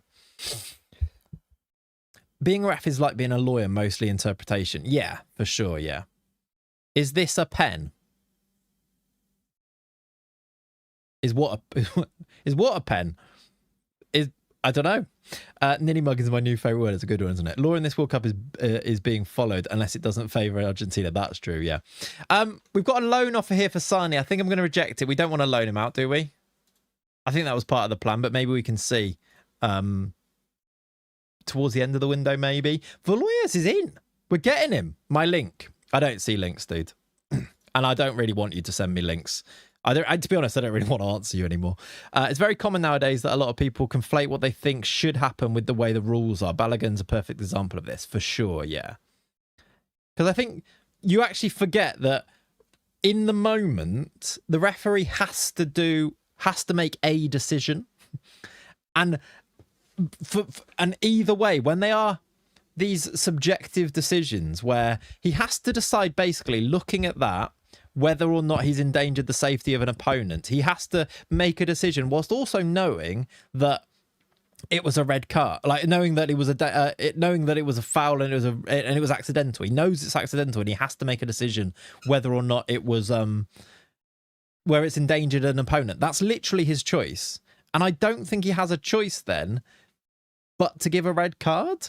And if he gave a yellow, he would have been wrong by the laws of the game. Would you agree?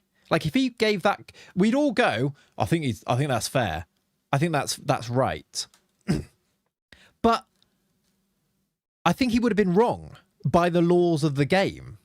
For fuck's sake, stop interacting regarding this, please. Do you know what, Subway? I'll actually do whatever I want with my stream. Can you stop telling me what to talk about on my stream, dude? Because that's like 3 messages in a row now, where you've been really weirdly negative. It's a Football Manager stream. We're talking about the World Cup. I can talk about what I want, dude. Don't, for fuck's sake, tell me what or not to talk about. Christ. Who'd rather play, Spain or France in the final? I think England would rather play Spain, because I think France would just blow you out of the water. Trying to help you remember the Danish game. I can tell you most of the whole world except England thought the referee was horrible. Dude, I don't care. People don't understand that being a ref is a very pressurized job, that mental state is a huge factor. Yeah, exactly, yeah. The question is what you use to fill in the gaps of subjectivity, for sure, yeah. Can we just all agree that no matter what decisions are made, and we don't need a rules... we don't need a rules any list as part of the commentary team? I don't know what that means. France isn't that good. Spain's so boring. I think just England just have a better chance. France are just dangerous though, aren't they? At the same time, I think. Yeah, it was a YouTube one, Tuny. It was Subway. We love Subway. Subway's here all the time. I don't really need people to tell me not to talk about things. I get it. Like, you might want to watch something else, but I can still, like, don't tell me what to do. Howdy on Spectrum. I think France are maybe over-egged a little bit, but they've got so many good players that they are as good as people say they are. They are really good. They could beat any team in the World Cup for sure. They probably will, to be honest, won't they? We're getting Valoyes, by the way. Just to make Subway happy, we'll continue. That is a very good signing, I reckon. Accept Brian. We've accepted Brian. Let's have a look at him. Let's get him to learn some English. Let's get him in. We need to train him as a midfielder, although he's injured at the moment. What's he done? Oh, my camera's going off. It's too hot, apparently, as well. It is hot. It's getting hot in many ways in this stream right now. It's getting very hot. One sec. I'll turn the other camera on.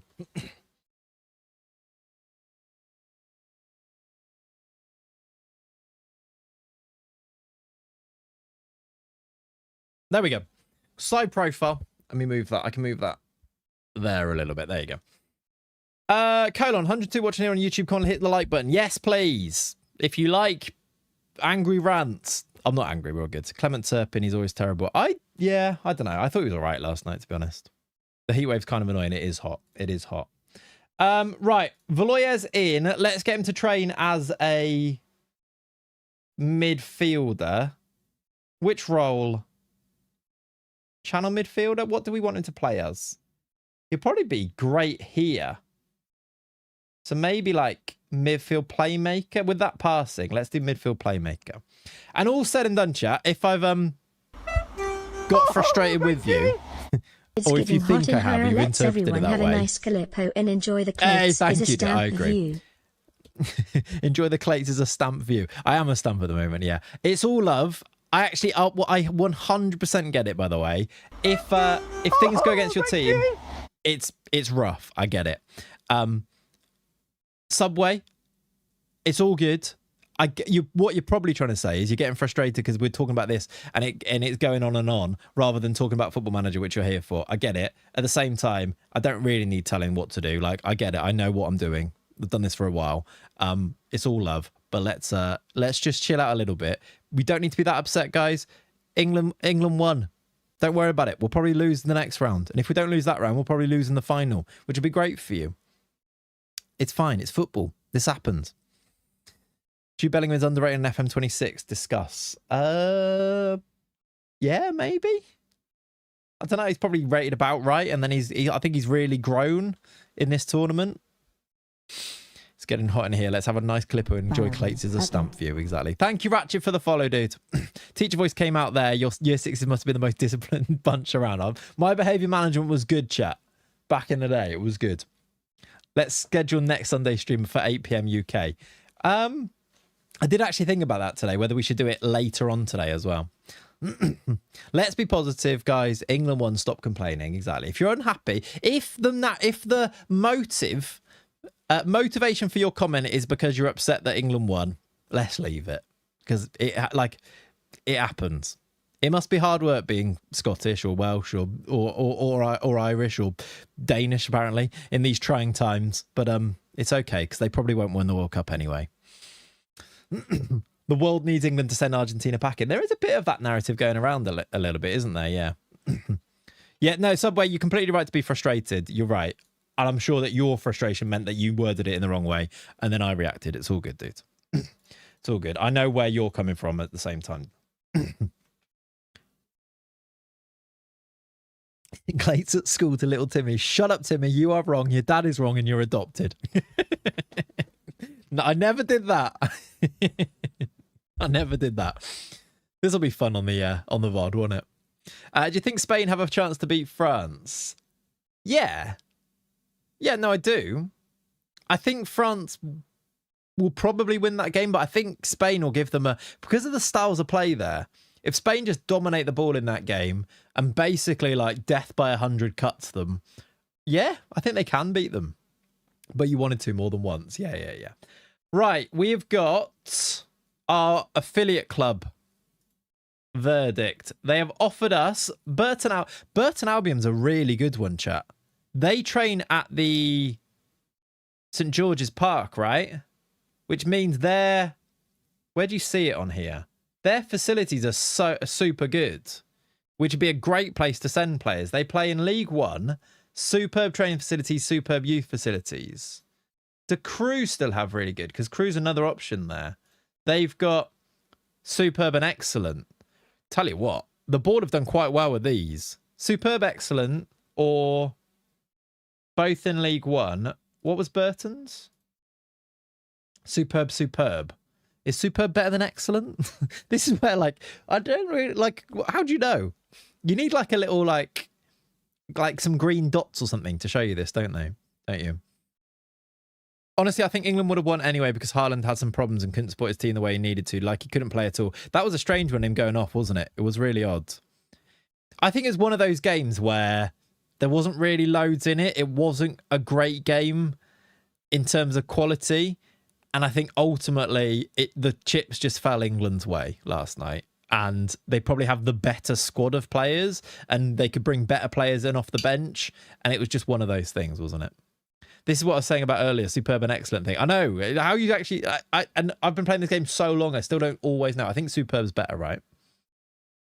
As superb it is, I'd rate superb above excellent. Me too, yeah. Is Haaland recovering from a virus? I guess England had that a bit as well with Rice, didn't they? Spain-France is tomorrow? What day is it tomorrow? Monday.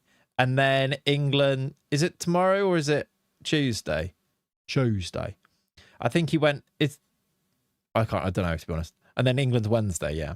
I think why he went off. It makes sense, yeah. Tuesday and Wednesday, yeah, there you go. Are they both 8 p.m. or is the... What time's the Spain-France game? How you doing, Hub Games? Welcome in, dude. Superb is better. The other team is York City, who I imagine we're not going to send our players to. I don't think.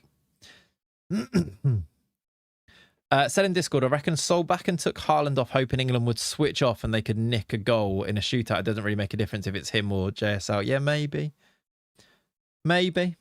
Like, there's maybe like a bit of like, I don't know. I just think it's a weird one still to take him off unless like, if any chance drops to any player, do you want it to drop to Strand Larsen or Haaland? I feel like Haaland could just do something out of a blink of an eye more so, but yeah, still. All right, make recommendation. I think we go for Burton Albion in League One. Does allow us to send players there. Recommend club.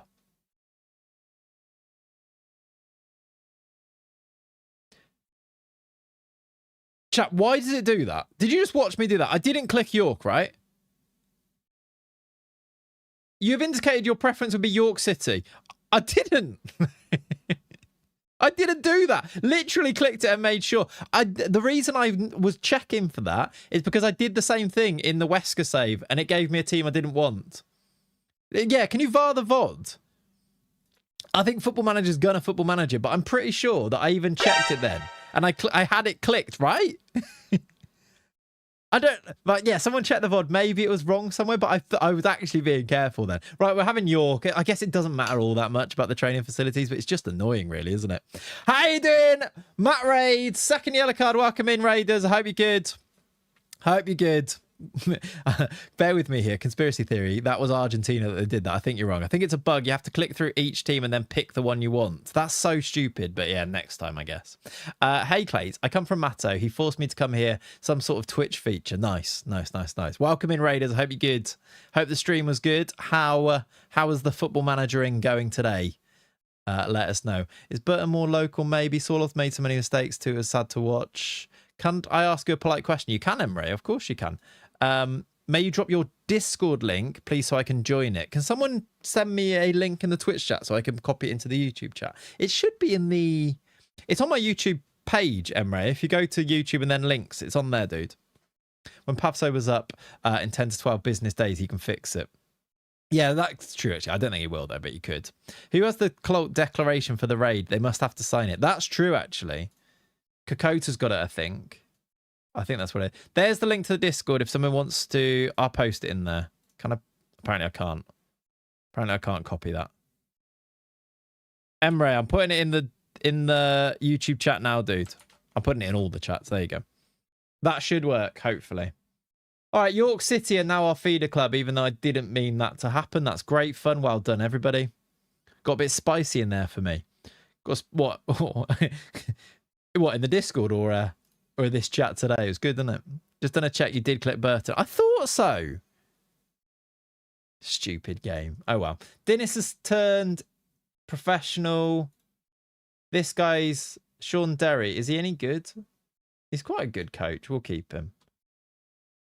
We'll get the DOF to give you a new one. We've enjoyed a small reputation boost. And we are hopefully then... What do we do now? What should we look for? He is legendary. Good. That's quite good. What was I going to... We're going to do something specific. It is... Should we get to the 1st of July and then go from there once we've got all our 21 players in? We could also then see if there's any free transfers at that stage as well, couldn't we? How are you enjoying the small reputation boost? It's quite nice, actually. Yeah. It's good. Feels good. I feel like a new man. Yeah. A small reputation boost. What is 3 counties? It's my custom club spinner. It is based on the 3 counties of Herefordshire, Worcestershire and Gloucestershire. Okay. Like the stream Clayts, but this World Cup is dodgy. FIFA and dodgy are not 2 words that go together, Alan, all right? Get over it. There's nothing dodgy about FIFA. I was going to do an office look at the camera then and realise that the camera wasn't in the same place, so... Did you watch Norway playing Shelley out of position on the left wing? Wink, wink. Yeah, my affiliation with Shelley has ended though, based on the allegations. I like to distance myself from all things Shelley. Hey Clayts, what's your FM skin if you don't mind? It is the Mr. Tinny skin, Spelioso. I've changed like colours on it, but it's the Mr. Tinny skin. If you search that up on YouTube, you'll find it. The T in FIFA stands for transparency. That's quite good actually. I like that. You tried Coke 00? Yeah, it's great. I haven't. I'd love to. There's Coke Zero caffeine free as well, isn't there? I do like a Coke Zero though, every now and then. Just wears thin, and it's like everyone, they just need their own room, and those that can spectate. What the Discord? Yeah. Oh, for sure. I come back and I read a bit. I'm like, no, this bit isn't for me. So your players are all born in those 3 counties? No, it's just a custom club we made. There's no like specific transfer rules or anything like that. It's just that. We can renegotiate our preferences, which might give us some more money. If we reach the knockout playoff round, we get 33 million instead of 32.6. It's the same wages, which is the thing I'd like to improve. A little bit more. I think we keep them the same, to be honest. Oh, what would you like? Jan! What is the point in this? The board wished to hold a meeting with you regarding improving the youth facilities. When did I ask to improve the youth facilities and you said no? It was like a week ago, dude. What do you mean you want to now talk about it? Don't come to me as if it's your grand idea that you've just had and try and take the credit for it. I've got a great idea. I asked you yesterday and you said no. And we had an argument about it. We went back and forth in this very boardroom. Classic corporate Britain, this is, isn't it? I think it's a great idea. Oh, great idea, Jan. I'll play the game. Right, we are improving our youth facilities, though. That would actually mean we would have state-of-the-art training and youth facilities. Exceptional, I think is the best that it gets, right? Tell them it's a bad idea. I like that, actually. Never let them know your next move. That's smart. The streamer just had an argument with some people who were very angry about England winning. That did happen. Yeah, that's true. Yeah, we did have that. Yeah. We wanted to complain about losing. Oh, sorry. What did you say, Mr. Rumpelus? Did you say something that was actually really... Norwegian here. What a match we had yesterday. Hope you guys crush Argentina. That's the way you should be. How you doing, Mr. Rumpelus? You seem like a very level-headed person. To be fair, all of the people complaining about England winning weren't Norwegian. They were Danish, mainly. Should have just said no to spite him. I like that. Yeah, that would have been smart. New record attendance. 22,000. There you go. Somebody who asked it earlier is how much we have. Are we back in? I think we did. At the end of the season, we went back to the showground, didn't we? Right, some scouting done. Come on. We've just been given £84 million. I think that might have had something to do with Jambo offering the youth facilities update, maybe. Norway wasn't even bad, bro. Nyland was just unlucky. England put pressure to break through. What's there to get mad about? Yeah. The problem is that Norway have a population that is 7 times smaller than California. And in a population that's, what, like 6-7 million? It might even be less than that. The fact that they've got players like Haaland and Erdegaard and Nusa and Sonderberger and all these players is outrageous. And the fact that they've got to a Champions League quarter-final is a brilliant achievement. And they are a story that should be celebrated from this World Cup. This is... No, greenest. 5.6, even less than I said. Genuinely, that is a massive success story. It does mean they've got a quite crap keeper.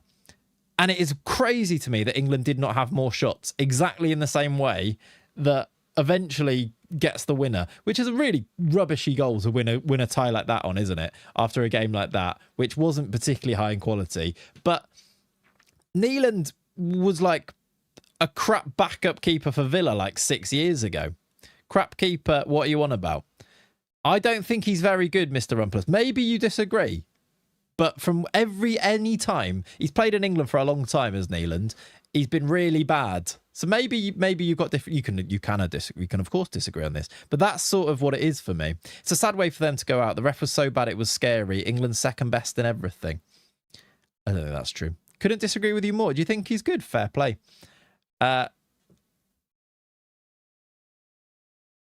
Exactly, Don. You need to actually have consistency as well, don't you? That's what we're here for. But now we're back. Yeah, there you go.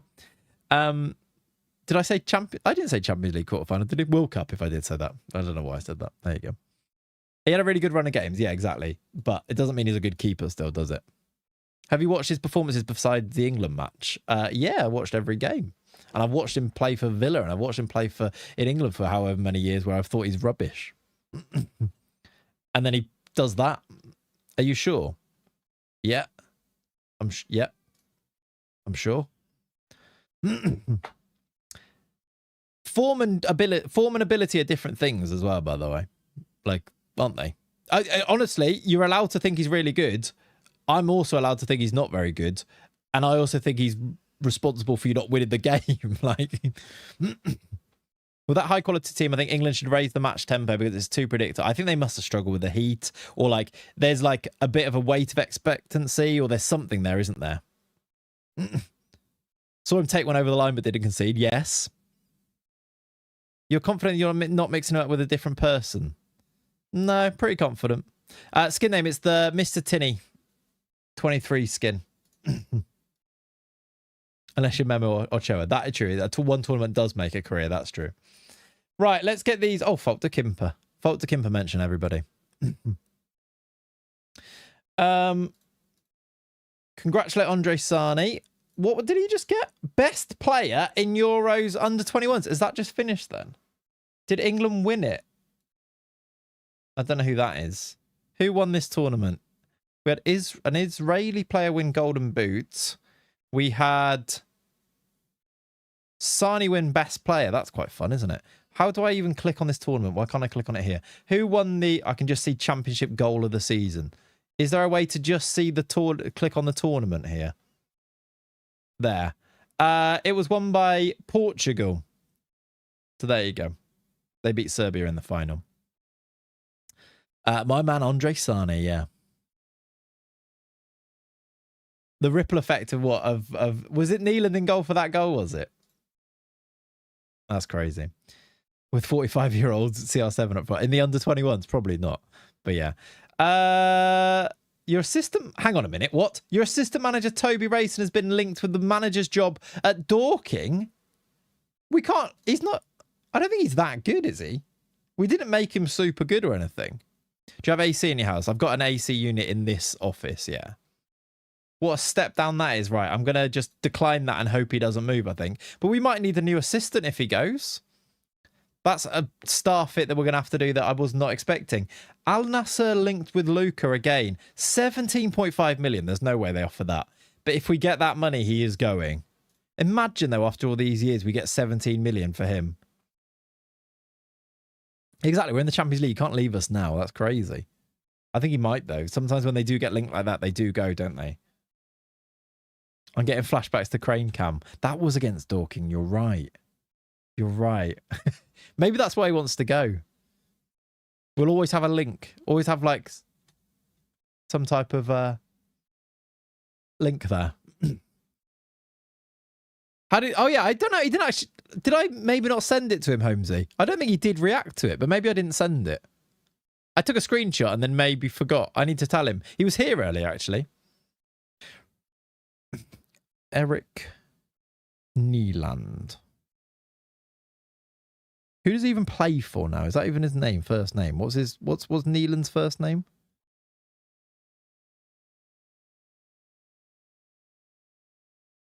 Orion, is it?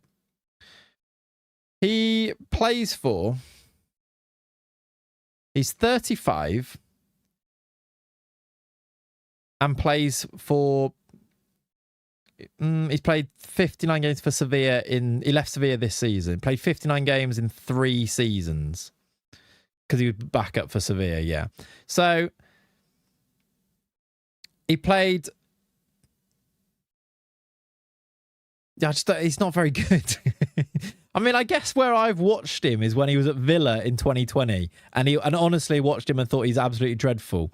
And that's when I guess he could have got better in that time, and I haven't watched him loads at Sevilla. But I've seen him in this tournament and thought he's doing all right for a keeper that's pretty rubbish. And then I watched him last night and he was rubbish. So maybe I'm being harsh on him, but I still don't think he's good. But honestly, if he's your keeper and you rate him, that's fair enough, isn't it? Oh, he's back up to that Vladimos guy. That goal at Villa was from a free kick from Oliver Norwood. There you go. Can a DM play on FM, play in DM MC role in FM26? Yeah. Stalking sounds like an offence against a person. Yeah. He's yeah. Someone called Current in to replace him.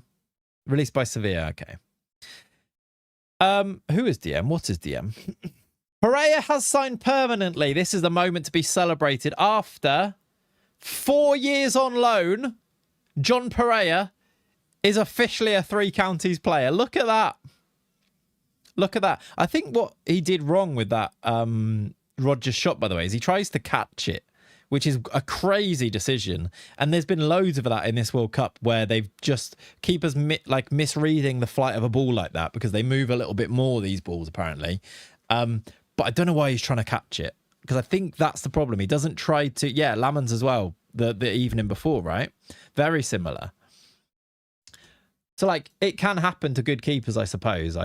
My preconceived idea is that he was rubbish beforehand.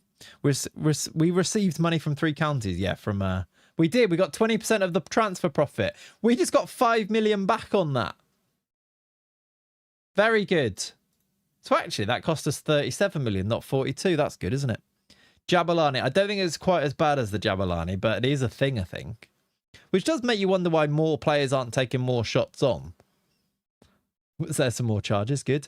Right, we've got a year left on these deals. I don't think I want to give any of those guys a new deal, especially not Bruno 96k, but we'll see. 1 year left on these guys. That's fine. Jeffrey Peugeot is back.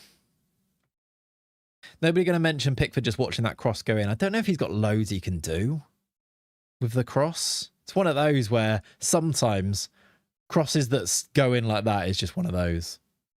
One of those where you're like, oh, yeah, a bit unlucky.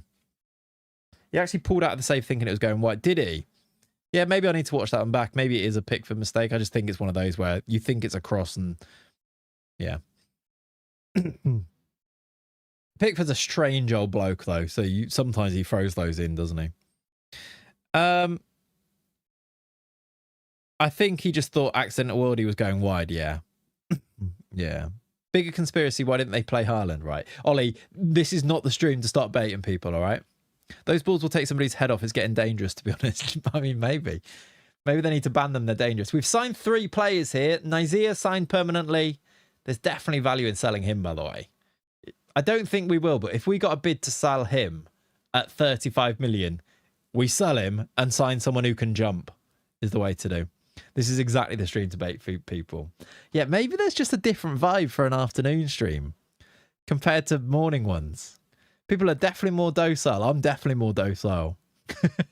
Clayts, can you recommend a player for me that's a free agent that got that on FM26 but playing a European team, please? At the start of the game, there's not loads, to be fair.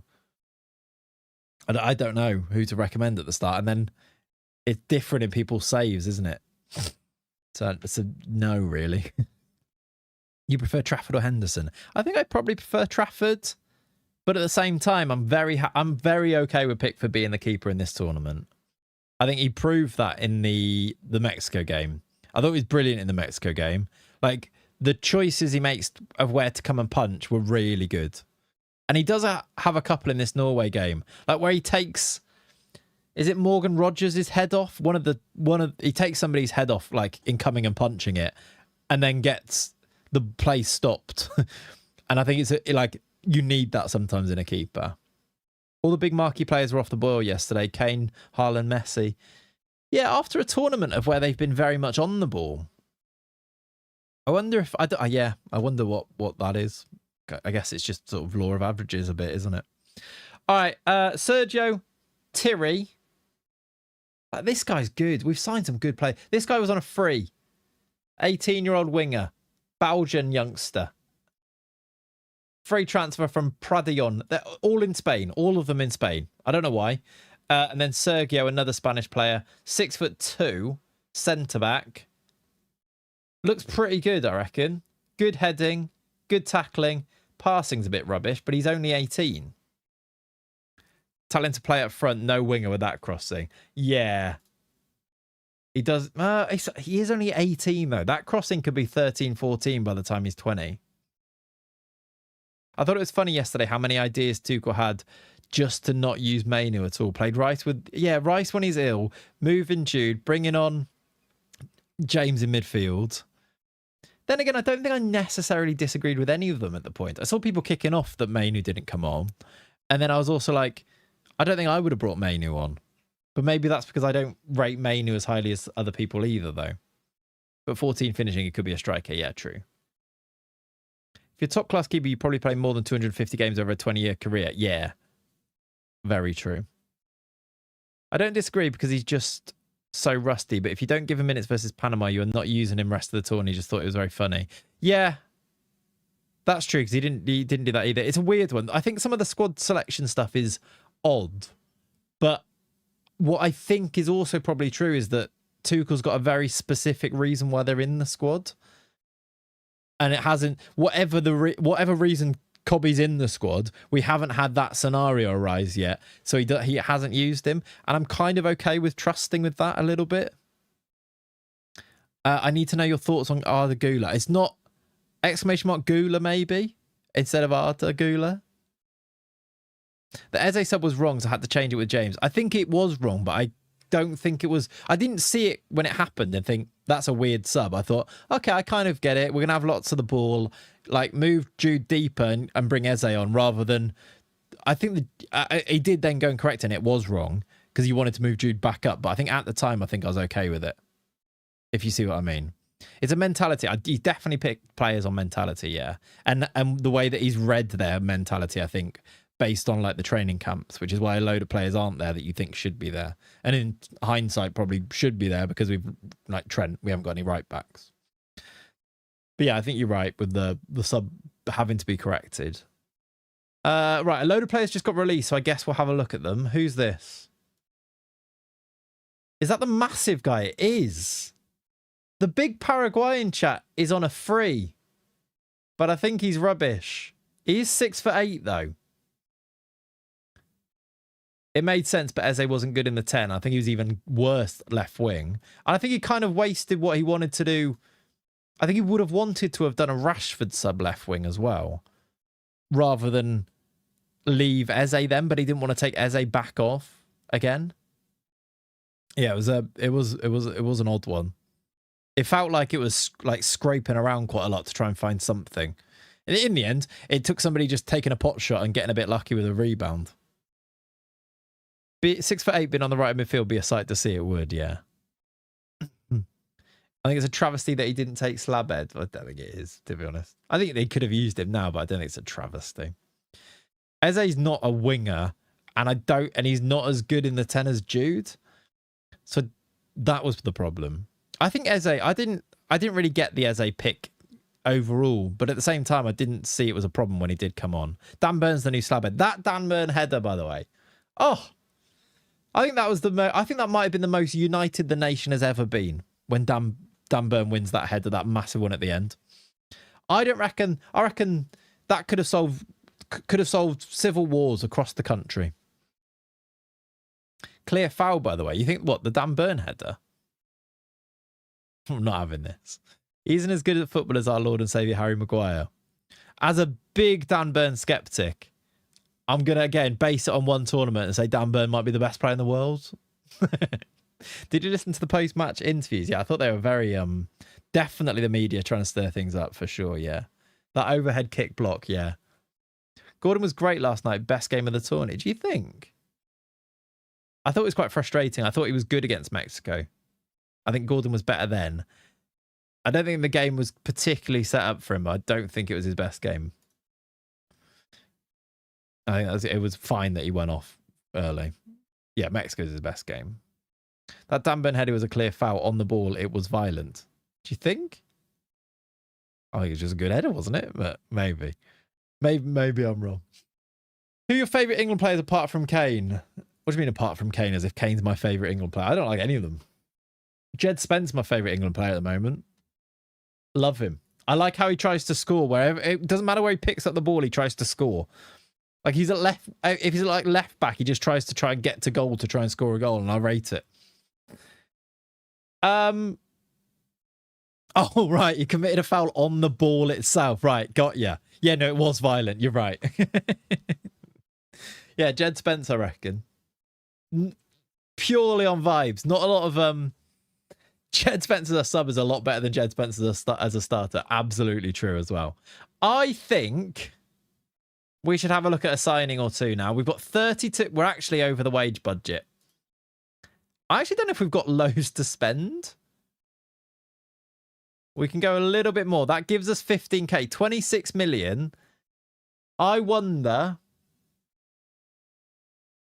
if we need to be looking at a signing. We've signed, and I actually think it is a pretty massive one. The signing of Voloyes is really good in midfield.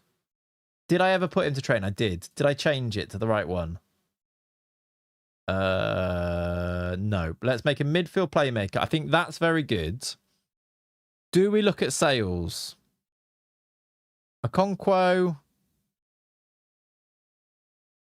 Do I offer Luca out? That feels like treason in lots of ways. The player that we need to sell is Suarez, though. So let's speak to his agent and see if there's anything.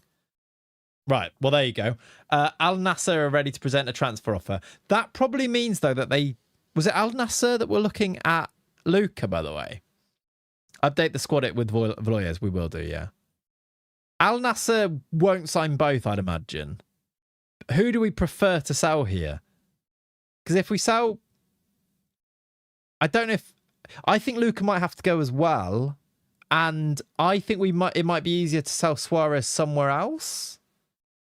Or do you just never say no to 16 million for this? Suarez probably gets you more money. I think they're about the same ish. I think you were looking at about 12 million for... I mean, I wonder if they bid for both, if I ask. Look. Despite the manifestation of interest in my client, that's weird wording, the club I talked to consider Luca a backup plan at the moment. Backup clearly to Suarez. Which is a bit crazy, but okay, I guess. I don't know what to do about Luca now. Our Gorn going helps us maybe with wages. We also need to look at Francini and see if there's any interest in him, don't we? I don't think there will be. But he's one we thought about. Luca does have the history, yeah. Even 5 mil would be a good sell for Luca. Yeah, I agree. I know what you mean, for sure. Is there a right wing back you found? There isn't actually, so we don't need to rush into that at all, do we? I don't know why were we saying that we needed to sell Francini? Was it just for the fun of it? Because we wanted to sign people? It might have just been that. Right, Suarez, they have offered £16 million. Do I ask for more? Do I ask for a little bit of money in the future? Or does this ruin things and they say no? I'm kind of tempted to just take 16 million. Try once. I think I've seen it so many times where they just like cancel it completely. I could try it, but not lock it. I think because you thought you could get better than Francini. Yeah, I think you might be right. I still remember the Demise today. Yeah. That was stressful. Quite stressful. So let's not poke the bear. Yeah. I wonder if we just take this. That is true. The backup plan is our player as well.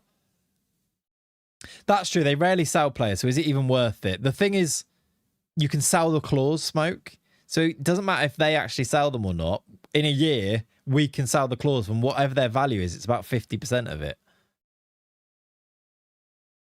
I don't know whether to go for this or not. I think that's pretty good. I went for it. I didn't lock it. They said yes. We're going to get 16 million plus 50% sell on next sale, which could be decent money if he holds his value when he goes there. All right. We risked it. I think hopefully they would have just removed it and kept the offer because I didn't lock it in. I'm hoping so anyway. That could be a nice 16 million then to boost some signings, maybe. This is going to be a transfer stream, by the way, where we actually don't even try to sign a player. And then we signed a player. We've had a transfer stream over the summer where I signed a player straight away. Yeah, and also wages will help. He'll help us with wages too. That's true. That will be good. That is a W from us. Ooh. Barcelona. That's okay. That's not our player. He was on my list though. Let's consult the squad it. No, he wasn't. All right. He's not on my squad it. I'm updating. I'll update it with you. You can see this. That's fine. Let's put Valoyes in capital letters, apparently. Valoyes comes in there, and I don't know whether he'll be first choice or not, but him and Dinko can have a fight for that position, I think, is what we do. Is there going to be matches in this stream? Oh, hello. I've gone full big there. No. Let's be honest. Almost certainly not. We have got some... We actually do need to go through and look at all of our youth players. I might do that off stream chat, actually. I might go through our youth teams, and we do need to sort out loan bids for all the players that don't have work permits. But we can do that, can't we? When I can do that off stream. It might be easier.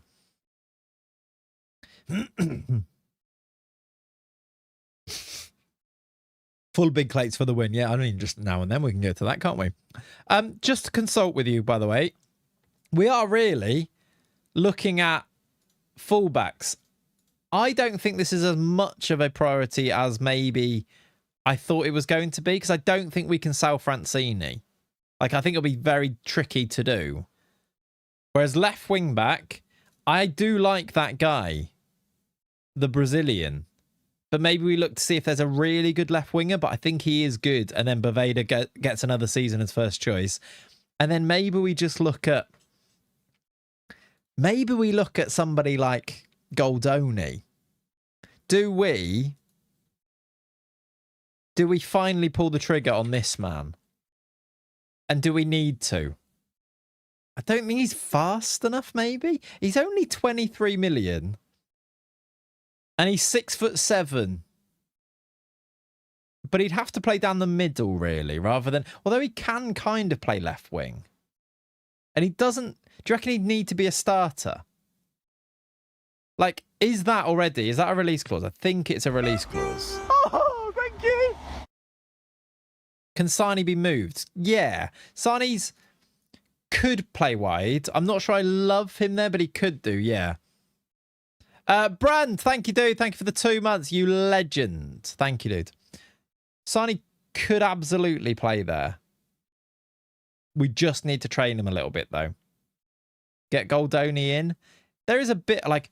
Tell you who we could get in. Has he come down in value yet? Can we get Folk de Kimper in?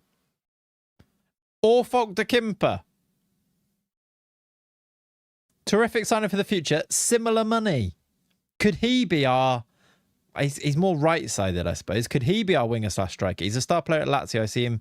Yeah, exactly. I don't think he's going to want to come in from... I think it's Roma, isn't it? I don't think he's going to want to come in and be a backup player. Whereas this guy plays for RKC Volvik. He's a star player there as well, actually. You and Folk need to finally admit to your secret love affair. It's the only reason for the obsession. We all watch every single stream. That might be true, yeah. He's good, right?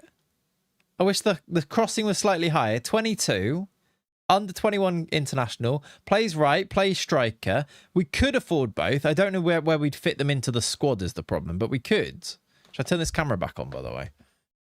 Rather than being... I'm literally like... Looks like I'm looking off the screen when I'm over here.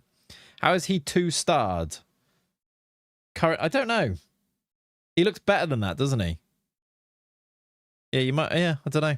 Maybe that's an old scout report, to be fair. Because he's A- here and A there. So it might be an old scout report. Because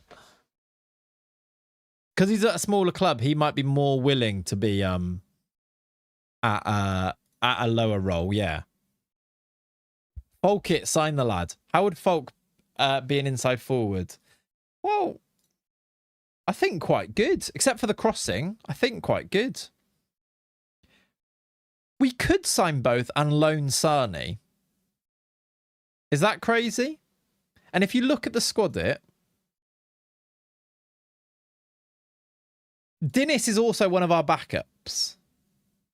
Dennis being third choice, I don't think is crazy as long as we do get rid of Lopez.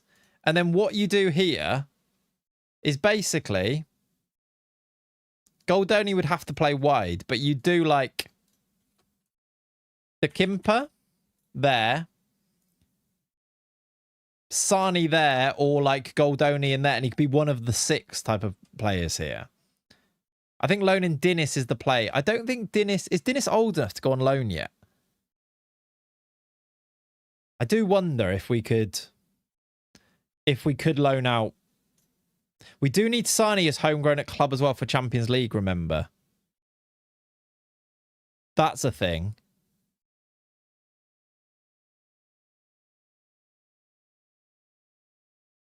I feel like De Kimper makes sense anyway, just because he can play wide. And we don't have the backup wide players. Like, even if Dennis stays, you played De Kimper on the other side and played Dennis in there, maybe. I think De Kimper, weirdly, and I know it's been long-standing, I think actually makes sense. And I think he's good enough for it to make sense, right? Let's see if that actually... To be fair, he might not be interested, and this value might be different. We need to speak to the agent. 18 to 23, sorry. 44k. Competition for places. We can get a new scout report, sure. I think that makes loads of sense, especially if we do 5 million up front, it means that we can sign other players. I think that makes loads of sense. Can we get his wages down to 40k? I think my Folk de Kimper dream is coming true right now. Let's do like 7 up front and see if we can get this for like 25 all in, but in installments maybe. So like that's 30. Let's do like 25. Clicking on the inside right now, yeah. You can have 10% profit. That's 25 million, which is over what they wanted. They wanted to tweak it slightly, but get 8 million, 7.5. I mean, that's fine. He's just text Folk. Thank you for the follow. Is that you, Folk de Kimper? No? No. I think that's all right. We've got loads of future. Look at all those young players coming in. The other thing, chat, is that we do now have loads of backup players that if we ever ran out of players... We've got loads in the under-21s who might be quite good. Maybe. Don't let your dreams be dreams. Exactly. How you doing, Nexus? We're signing Folk de Kimper. I'm saying it. I do also wish his crossing was a little bit better. I also would love it if he could play the other side as well. It would not restrict him. A bit like Bolde, he could then play on either side. Don't pee in a dream. Very true. Folk, but think of the song, chat. He scores and we like it. Folk de Kimper. Folk de Kimper. See? Being Champions League has hurt slightly because we dreamt of playing Dennis every European game. I know. Like, imagine the Conference League being so good for him, wouldn't it? Means wing-backs are on a back seat then. Not really. Because we're getting 16 million for Suarez. And I only spent 8 million up front here. So we can still look at other players, right? Also, what I should do is I should transfer list Emmanuel Suarez to make sure he actually leaves. Love you too, champ. Right, we can welcome back the squad. I don't really need to say anything to them, though. Oh, they've asked for a loan back of Fault to Kimper. You're not having him back, though. We need him. And we could maybe do Goldoni as well, but I think we maybe come back to that one. It's 23 million. I think that might be up front because I think it might be a release clause is the difference there, isn't it? Squad player, play as a channel forward, which you would do. Let's try and get 49k down to 39k and do more in the wages, more in the agent. Yeah, more to the agent. And give you a release clause and make it 5 million. Let's meet at 40. Happy days. There we go. Personal training for Fault can get him trained on the left pretty quickly. It can. I don't want to take away too much from his out of his potential, out of his current abilities and things like that. But yeah, you're probably right. We could probably just get him to learn the left a little bit as well. We'll reject the loan back so that we keep him. What is the current league table position? That prediction, we need to look. Has it updated? Yeah, it will have done, right? What? I didn't do that.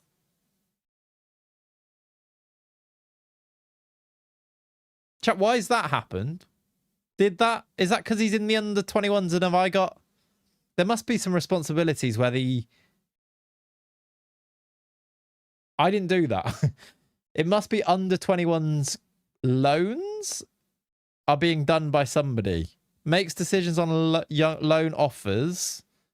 Find and sign young players. To Kimper, they asked you rejected. No, it's Gagliotti.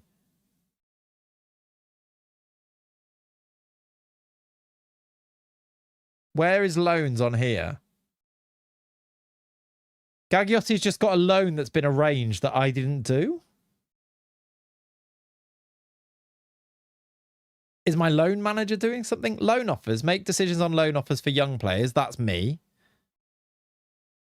Is it the loan manager? But how do I... Why is that not on here?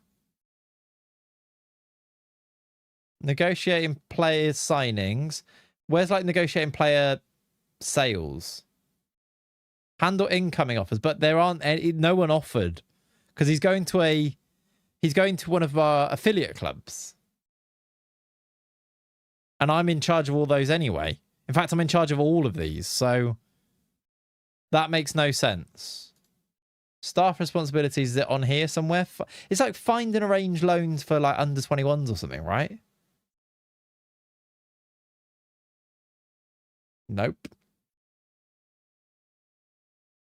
Did you maybe set him to move there and forget about it? Maybe? I don't think our affiliates can just take them, right? But definitely. I mean, it must have been. Do we want Gagliotti to go to Liège? He still doesn't have a work permit. Can I apply for one yet? I can't. I guess he can just go there? I mean, that's fine, right? Or had him set to accept all loan offers. And yeah, personally, maybe. But I don't think I have. I'm not. Yeah, he's not. He isn't. Loan status is available for loan, but I haven't got him to accept all loan offers, look. If he has no buyer's interest, yeah, let's check. He doesn't. I think we'll just send him there. That's fine. I mean, if I did set it up, well done past me, but I don't remember doing that. If there's no permit, you would have loaned him out, saved you an off-stream drop. I would have done that. Yeah, I would have done that. That's true. 18% wage suggests you did it through move to affiliate. Yes. So maybe I did just do it? Yeah, you're right, because no one offers that, do they? 18%. That would be like the standardized affiliate one, maybe. You probably arranged for him to go to Liège for the work permit and forgot about it. You probably. Yeah. That sounds like me. I just really don't remember doing that. Any Youth Academy challenge tips? Doing a Youth Academy challenge in Finland now for the first time. Play the young players. If you can achieve the bare minimum expectations whilst playing all of your young players, do it. Anyway, what right wing backs are out there? Let's have a look. Let's do a transfer room in on the positions that we actually want for the first team, because my young players one hasn't found anyone. Let's go create requirements, right wing back. I'll do 25 and we'll do the three of them, which is we'll probably need to do right backs as well, don't we? Let's see who comes up from this. Did I do squad player before? No. And then let's do right backs, do the same thing. I might just do right backs any age for ease of access. Some people may sleepwalk. Clayts sleep loans. Apparently so. Regular starter and squad player. All right. Wait a couple of days and we'll have a look at those. That'll be right wing backs, I think. And then we can try and do the Francini thing. We should actually do that for left wing backs as well, let's be honest. I did find a good one. I do really like him, but I still think we should do just see if there's like a worldie out there, to be honest. There might be. There might be. Sleep loan sounds like a financial crime. Yeah, by Revolt, whatever the guy's name was earlier. I think I did that twice. I did. I can change it. I'm a genius. 25. 25. 25.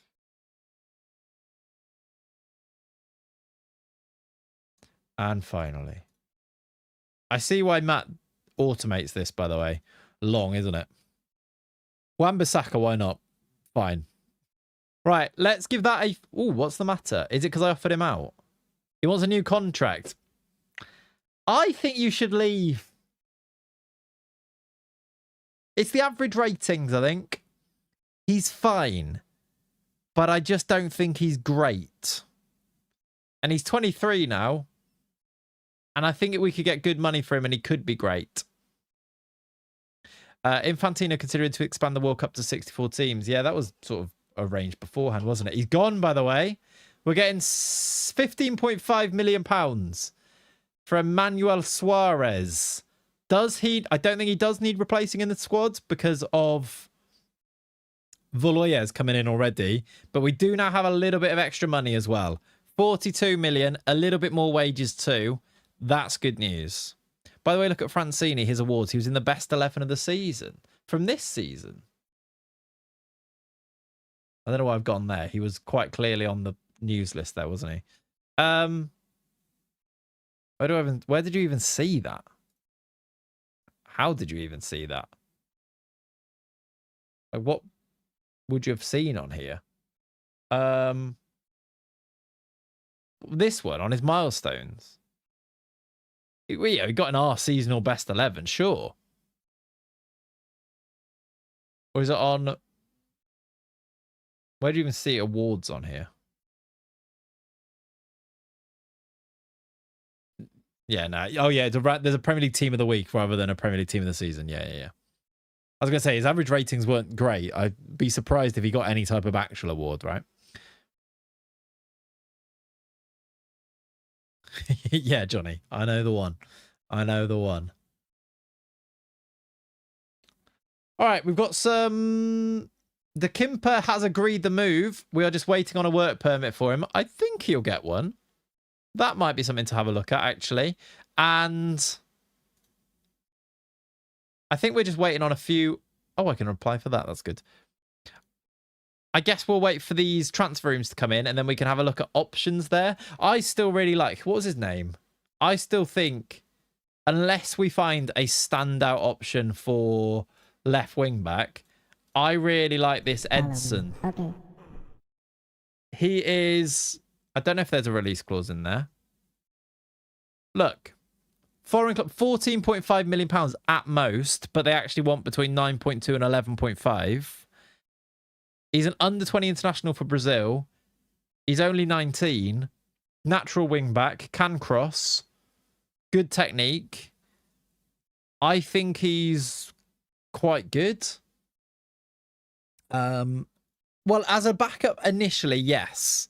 And then to come through and hopefully, if he develops, take over from Boveda would be my plan for him, yeah.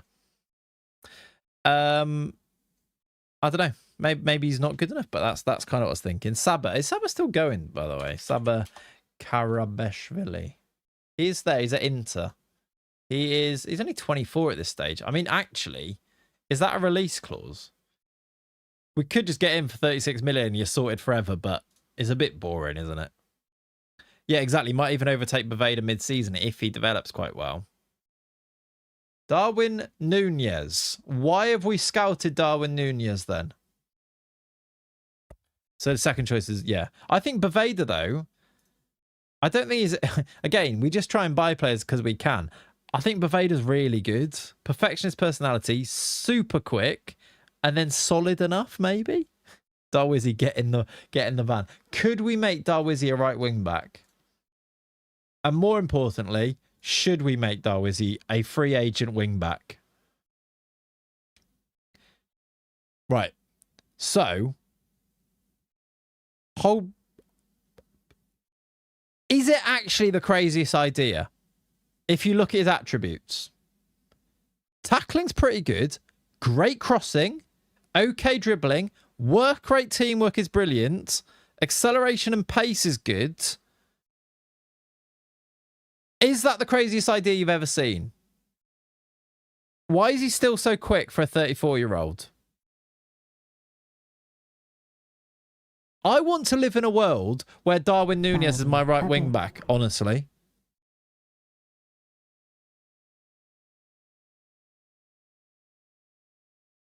He does want to play as a striker. He does want £73,000 per week. Look at that tackling. It's about 10.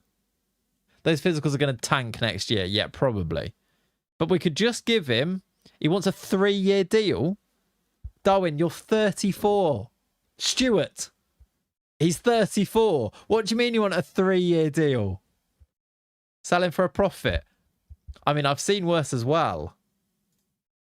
Gets it down to 62. Right. Maybe not as a wing back. We could probably find a younger winger to do it with. That's probably true. We brought in Bruno Guimaraes and we made Wirtz a right back once. We did.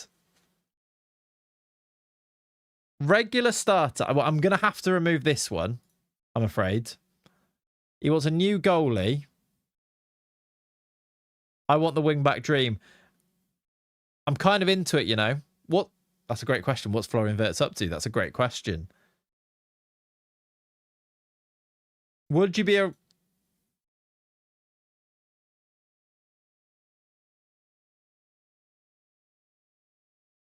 I'm just saying, that's actually not that terrible. Even as, let's just consult our squad it. Even as here or here, is that crazy? 2.3 loyalty. I guess that's about right for that type of like deal though. For a 36-year-old, he's 34. Let's be honest. Let's not lie.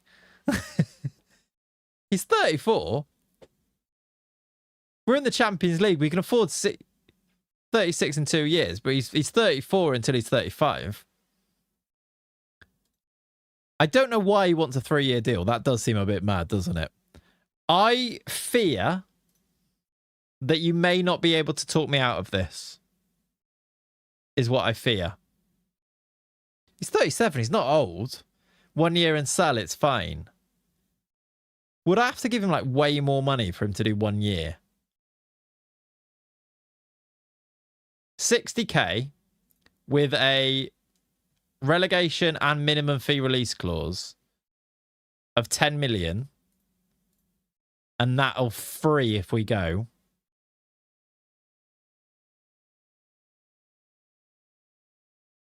He does have a 1 year extension for the final season if he plays 20, but I can't imagine he's going to be when he's 37. I think a 31-year-old Darwin Nunez should be our right back. I think so too. I like it in many ways more than I dislike it. I kind of like the idea of having Darwin Nunez. Maybe not as the right back. That feels a bit ridiculous. Although looking at his profile, I actually think he can play there.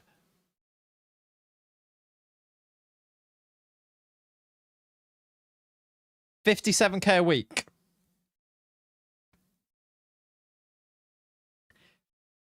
Is that crazy? I mean, yeah, obviously it is. But is that workable? Let's pro and con it. Con, he's a striker and he's 60. Pro, he's Darwin Nunez. Done. Buy him. Right wing back. If he was 25, I'd actually be training there, but 34, he wouldn't develop it. I don't know. Like, in FN26, can they? You are right. Like, I don't know if it, like if there was any logic to it, he wouldn't be able to play there. But I don't know if they can in FM26 or not. We do need right wing, left wing cover. Yes, we do. We're about to conduct a social experiment. I can see 30 assists in a season. Me too. Do it for the science. Is this crazy? Clayts, we are signing a 44-year-old Darwin Nunez to play as a right wing back. This is perfect Clayts content. Yeah, when you put it like that. A late bloomer is still a thing. I think they are. I don't think Darwin Nunez is one, though. I've offered it. Again, probably not as a right wing back, but genuinely, look how good he is as a left wing backup. Natural left winger, by the way, which, again, consult the list. We actually need one. He'll be 75 by next stream with everyone increasing his age. 72-year-old Darwin Nunez is going to be a great right wing back for the Champions League winning 3 counties. Why have money if you don't spend it on things that make you happy? Darwin Nunez and Falk de Kimper make me happy. All right, I've said that. I think that might be our most egregious in a while, to be honest. I'm getting rid of the question marks. It's being done. It's being done. Oh my word! As he signed, oh God, has he signed the Kimper? Well, he's waiting for a work permit, but yes, who's allowed this? He's good. You're just stopping me living out my dreams. I might need to look for an actual right wing back though. I thought you were over him. Well, sometimes the claws are dug deep into you, and you can never truly get over these people. Right, we're having to. Oh, I can reapply for all of these work permits. It'd be lovely if they got them. I don't. Surely they won't. They've only been here for like a week. No! Don't you dare, Alain of the UAE. Do not get out of here. Get out of here. If we miss out on Darwizzy now, surely he chooses us. I did move his... I did offer him less, didn't I? Do you know what? It's in God's hands now. If he chooses, the FM gods that is, if he chooses to go to the UAE over us, I didn't want him anyway. All right? No, Alain are not here to save the day. That's not what's happening here. God, if someone bids for... If Alain now bid for Falk de Kimper, then you see some head loss. Oh, we got... A few of our players got work permits that didn't have them before. Tenorio didn't. Hadji did. That's cool. Mendoza did. Our Honduras player. Do I need to train him as a midfielder? Probably. That's fun. He's got one. Valentin got one as well. Mora didn't. Turvet the Pervert didn't either. Freddie Lopez injury. I want to know if anyone wants to buy him actually as well. Let's see if there's any interest. There's not. Didn't think there would be. Does Falk know about your secret affair with Darwin? You tell him he's your new right wing back and Falk knows it's an innuendo. Right. The fan fiction is going a bit far now. I might need to put a pin in that, please. The Discord has not been consulted on this. Yep. Right, let's see who Darwin chooses. Fine. Fine. We won't make it. We need to look at right wing backs. Let's look at the transfer rooms in as well. That's the other thing, isn't it? God, we have some strange times, don't we? It's been a weird stream today. I'm really hot, by the way. I might need to put this aircon on at some point. Oh, I've got a massive garden update. Stop. Garden news. Garden. I know that there's other offers for Nunez here, and I know that this is very much disruptive to the stream, but massive garden news. Lawn chat in a big way. Guess what was done today? Whilst my friend was here to help me. The drain covers have been dug in. We have dug in the drain covers and they are now level with the lawn. That one and the other one have been properly dug in. Now, they look a bit ragged at the moment. Of course they do, because, you know, we had to literally dig them into the... We had to trim them down with a circular saw so that they then fit back on top. But they are now They are now level. Would you like to see the aerial? They are now level with the... If I turn the brightness down, I think you see it better on the screen. They are now level, look, with the lawn, which means I'm probably going to get some, like, artificial turf and just... I might staple them to the top of the lids so that they stay there. But it means that I can actually now, like, mow around them and have them flush rather than having them as a trip hazard and having them really... They are so annoying to try and mow around and over. Like... as long as I can get the grass where we've kind of damaged it around it to grow back, it's a massive update for lawn chat right there.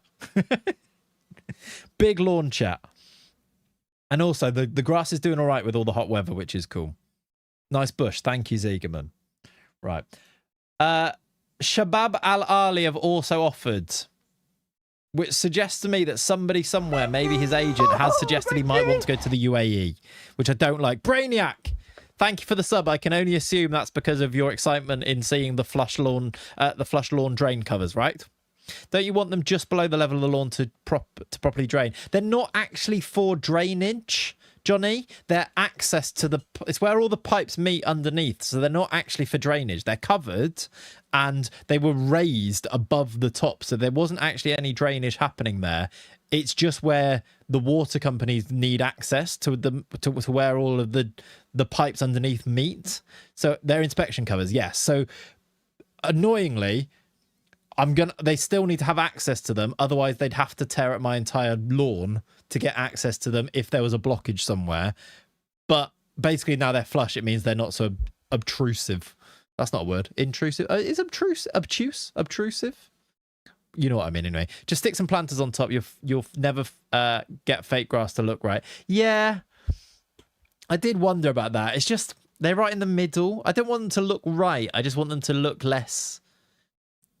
I don't know. Even now though, they draw the eye way less than when they were raised. It's way better. I can believe there was a manhole and he fell in it. I mean, yeah, manholes. Yeah, basically, you'd have to trim your lawn so a lot of men can access your pipe. Right. That's the next sentence that you've typed in here, Ziegman, after saying nice bush, by the way. Just you know, just to give full context there. Okay, hear me out. 82-year-old Harry Kane is the new left wing back. I like that. I'm really sorry. Yep. Brainiac, thank you for the tier 1, dude. Appreciate you. Let's have a look at the transfer rooms then and see whether Darwizzy chooses us. Do we have any right backs to consider? Yes, we do. Let's do left wing backs first. We've got no star players. 1 star player left back, which is... Right. Thank you for that. Saba Karabashvili. Of course. We have got... 3 important players: Da Vinci, Leone, and Alex Valla. Very real. He is actually transfer listed for 31 million, but I don't want him. He's too real. I'm really sorry I've let myself down. Do you know what? You've actually done yourself a proud there. It's very on brand, if anything, Ziegerman. Left back regular starters. Any new gens? We want new gens, really, don't we? This is why I put the age requirement in on the wing backs. Squad players, they're all way too real. And if they're not Darwin Nunez, I don't want you if you're real. Now let's go to wing backs. There's only a regular starter, which is Ciro Ranieri, who's only a C-, although he does look quite good. I don't think he's better than Baveda, though. He's probably better... mentally, maybe about the same technically, but he's not as quick, and I think Baveda's speed is actually his main thing. So I don't think I'm interested there. No potential to improve. No is the answer. And there's 1 squad player, which is Reggie Van. Ooh, we need to scout him, but Brazilian. I think he's worse than Edson, though. I mean, we'll scout him. But I have a feeling he's just going to be worse than Edson. 15 pace max. Can't cross, can't dribble. What are these old players exactly? Is that like a burger van? I think so, yeah. So I think he's a no. I don't think any of those are good. Those technicals at 23 years old, ick. Exactly. I think we're going to struggle to find someone better than Edson, but we can see. I'm just going to check expired contracts, by the way, because Darwin Nunez was one of these. Not necessarily centre-back, but expired contracts that might be interested. Don't get excited. That was on no interest. There he is. Victor Gyökeres. Mitoma Boubacar Kamara is only 33. Anthony, Richard Rios, Joel Linton to go alongside Bruno.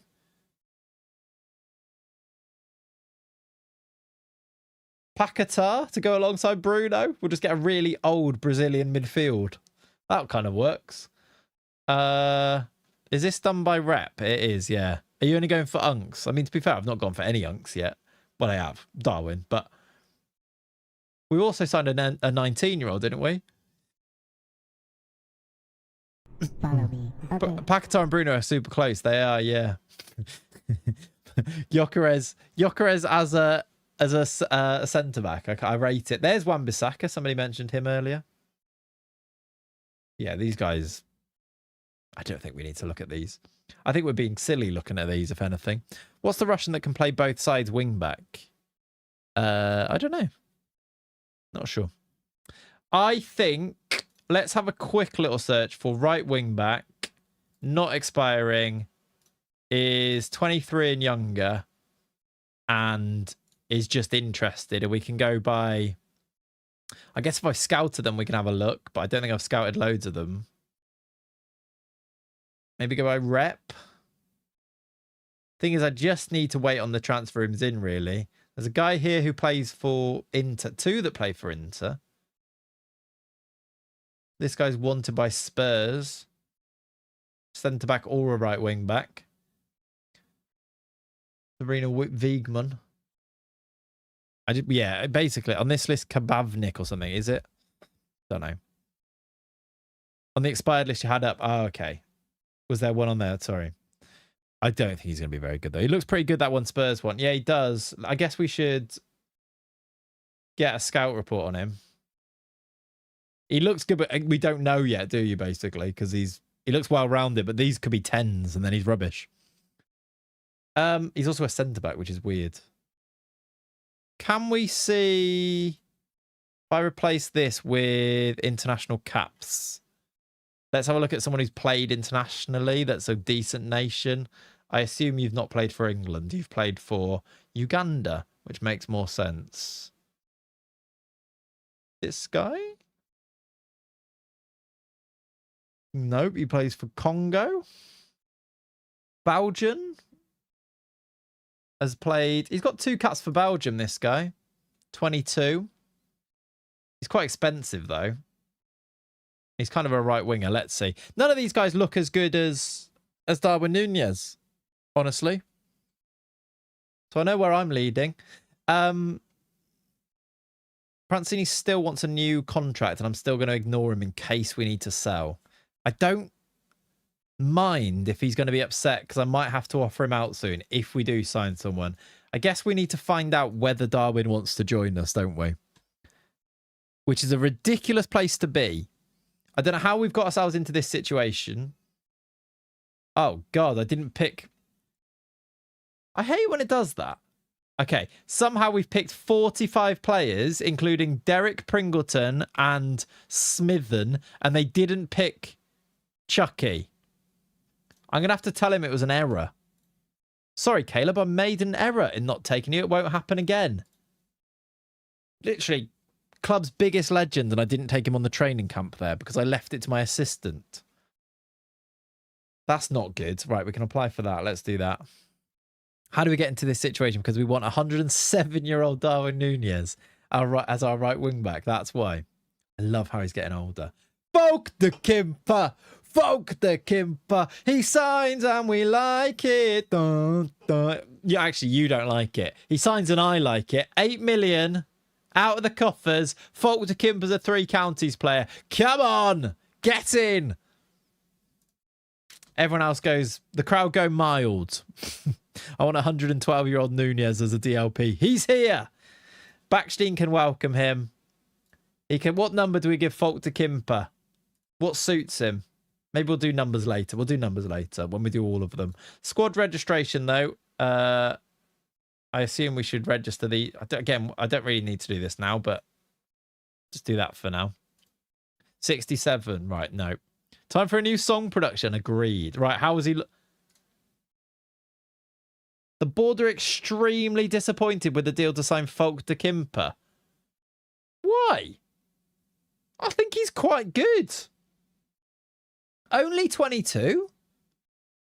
It wasn't expensive. It was 25 million. But it was only 8 million up front.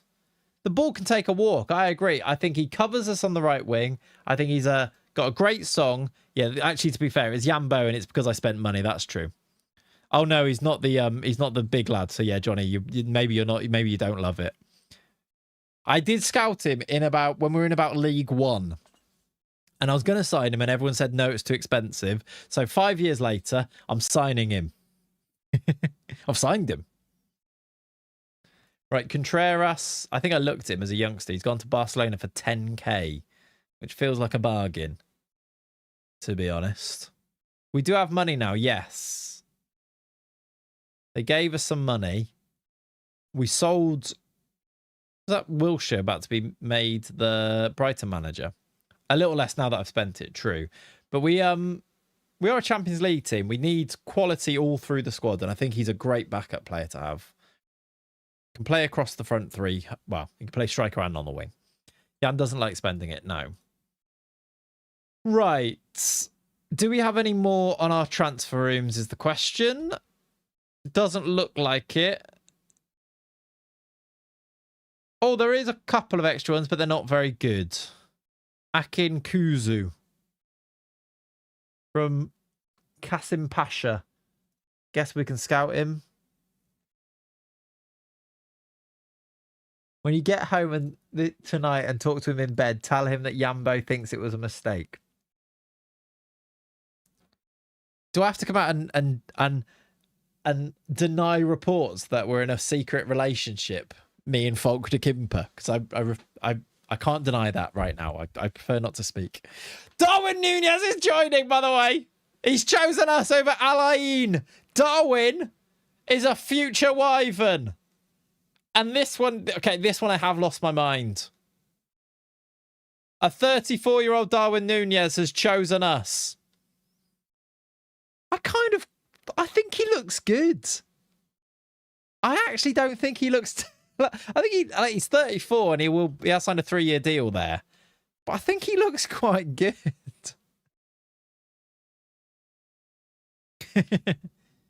I'm coming up. I want the Gimp to know. We strolled to success 18-0, by the way, in our first fixture. Folk de Kimper scored twice. What do you mean? Why did we play Hoot Bay United in an unknown stadium with Toby Rayson as the manager? The first team played. Valoyes played. Did he score? Doesn't look like it. The save just jumped the shark. I think that is maybe true. We haven't signed him yet, though. I guess we've gone to the USA? Is that where Hoot Bay United are? They are. No, we've gone to South Africa on our training camp. There you go, then. That's weird. I'm just going to save it, by the way. You seen this? I don't know. Have I seen this? Ooh, the commentary. No, I have actually added, by the way. I don't think it really works just yet. I did actually add the... Have you seen the mod that changes how like highlights are shown? And it does like cutscenes to the players. I did actually add those. Oh, by the way, we've got new kits as well that I need to show you. I did new kits for this season. I've added Demister as a real face as best as I could. And I've done this I've done this. Right. We had a cutscene of somebody's house there. Here's our new home kit. It's got white shorts and socks. Because why not? Should watch it. I don't know what I think. Right. And then I'll watch it after. Oh, my word. So it does these weird little cutscenes that it might do in a second.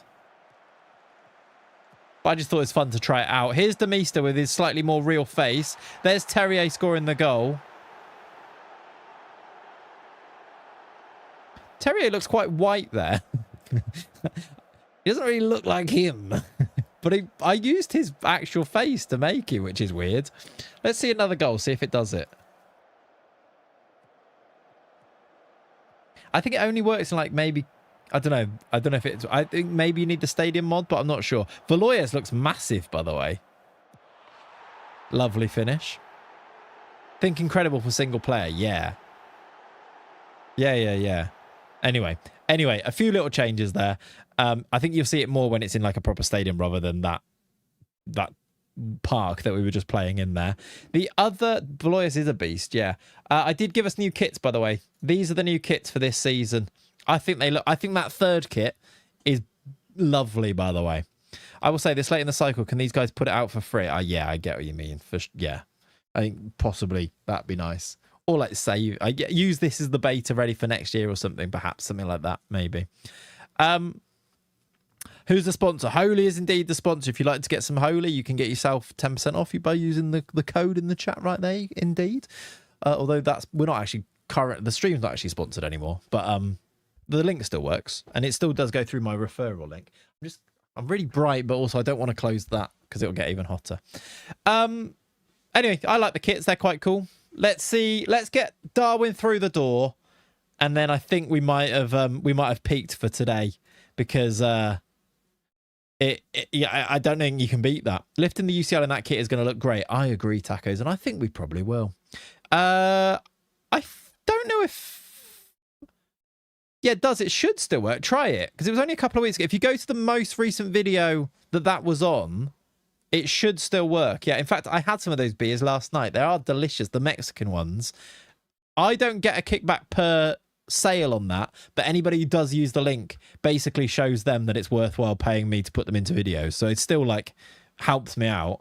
But you should still be able to get the deal of getting them for free, just paying the postage though. Yeah. Vulcan Darwizzy signing in 10 minutes. Come on. What a time it is to be allowed. You need gluten-free beer, but I'm sure they do some. Yeah, maybe. I don't know. I'm sure there must be some way in there, but yeah. I don't know. Have a look. That's quite specific then, isn't it? How you doing, Surgeon? Welcome in, dude. Bell turns professional. Love that. Scott Bell. Scotty Bell. I hope he becomes a club legend and we name one of our stands after him. The Bell End. Right. Players removed from there. Bar assigned. Whoever was excited about that earlier. How you doing, Holbrook? Welcome, dude. Hope you're good. Doing good, bro. What save is this? This is my custom club save where in 2033 we're about to sign Darwizzy. Why do we... there's not many saves go by without us at least signing Darwizzy somewhere along the line, right? I think Toby's still here, so he didn't go to Dorking. That's a good point. He did stick around. Rivera to Oxford. Darwin Nunez is a 3 counties player. That what big name signing set to boost shirt sales, by the way. If I'm buying a shirt, I'm putting Darwin Nunez. Darwin number, whatever. What number should we give him? Darwin 67. Do you know what? It makes way too much sense. That is a shirt sale right there. Sometimes you have to lean into the marketing side of things. And that sells shirts right there. Darwin Nunez, 3 counties, number 67. Okay, his tackling's only 9. Am I being crazy, but is he still quite good? Right? 16 finishing, 15 crossing. Shirt number is the row his first shot will land in. He's got 16 finishing, 15 composure. I don't think it's very accurate to Darwin Nunez, by the way, but he's good. I think he still looks like a right wing back. Can you see that anymore? On like training, can I have a look at his attributes based on him being I do this, based on him being a right wing back, he's genuinely good at it. Possessioning and tackling are the only things that let him down. All good. Shatter, though. Watched the England game and the little one woke up at the end and didn't go back to sleep till 4 o'clock and I fell asleep on the couch. Holbrook, we live the same life. I reckon I slept an hour last night. I'm goosed, mate. Goosed. Put the number he will score in the total. 67 it is then. That's exactly what it is. I don't think we should do this. But I do like the idea that we will do this. Out of possession, he needs to be a winger, right? And then hopefully, I think he's quite good. We've still got then. Let's just go to here. We have signed Folk de Kimper. We've signed Nunes. We just need to find a left wing back, and I quite like the idea of, was it Edson his name? I think that's a smart way of doing it. You do Edson, and then you find... I mean, Francini probably just goes back into there, and suddenly you're just looking for a centre-back, and you're kind of there. I'm loving this timeline. The wages look red and scary. Yeah, they're quite high, but they're not terrible. We did check Goldini. He's not a Goldino. He's not amazing. Is it Goldino? Goldini? Goldoni. It's Goldoni. If we were to loan out Sani, Goldoni could definitely come in. We would then have 6 that we'd want to play and try and give game time to Dinis. And by the way, Pav, I've signed an entire under-21s team. I need to go through and see which one of these have actually signed now. But they all look pretty good, to be fair. I don't think we're far away from a quite exciting squad. It doesn't look like there's loads of left wing backs out there based on this, though. Like, that guy wasn't great, was he? There's no extra ones coming through. There's nothing extra on there. I think we're kind of like, there's no youngsters coming through on it. Recruitment focuses, let's just check if there's any. I was only really looking for children on here. And they have gone? My recruitment focuses have they've just gone. They've expired, I guess. No, you're right. No, sorry, no, pause. You are right. Youth players is what I meant there. Youth players. But yeah, I think we'll call it there for today, chat. I am absolutely boiling right now, and I thought we were going to do a short stream, and we've just hit a 3-hour mark. So do you know what? I think that is where we call it for today. A perfect place to leave it is on the signing of Darwin Nunez as a 3 Counties player. And I feel like that might just have to be the tweet, because look at that ridiculous. He's got 110 caps for Uruguay. Absolutely ridiculous. I am thoroughly excited to see him play for us. Let's go. Has he got a real face that we can put into the match engine? Because that could be lovely, couldn't it? I'll have to go and see if FM Console's head mod has got him in it. That, though, was a severely interesting stream with a lot of high octane stuff going on. I'm going to go now, though, and turn the aircon on, cool down, and maybe go and lie in a hammock and probably fall asleep. I hope you all have a lovely rest of your day. Thank you for hanging out. Again, I appreciate that people have very different views on football, and every view is, of course, valid unless you believe in ridiculous conspiracy theories, and I think you're an idiot. But at the same time, FIFA are corrupt and there are conspiracies. So there you go. I hope you have a lovely rest of your Sunday. I'll catch you very soon. The next youth-only video, the next Wesker video, is tomorrow, chat, at about 3 p.m. Well, if there's any change to that, I'll let you know on in the Discord, probably. The Discord's the best place to be, by the way, for any updates in terms of like changes to schedules and stuff. The next youth video will be out on at 3 p.m. tomorrow. I am hoping to be able to stream Tuesday, Thursday again this week to carry on with 3 Counties. I should have a bit more time, hopefully open up, because technically there is a video coming out tomorrow, which means I can try and get a video for the next week type of thing. But yeah, Discord's the place to be for any updates. Have a lovely rest of your Sundays. I'll catch you soon. Please like the stream, subscribe to the channel, follow on Twitch, all that good stuff. I'll see you soon. Bye. Love you. Bye-bye. Why is that not working then? All right, you've just got to, there you go. It's working now. See you soon. Bye, everyone. Love you. Bye.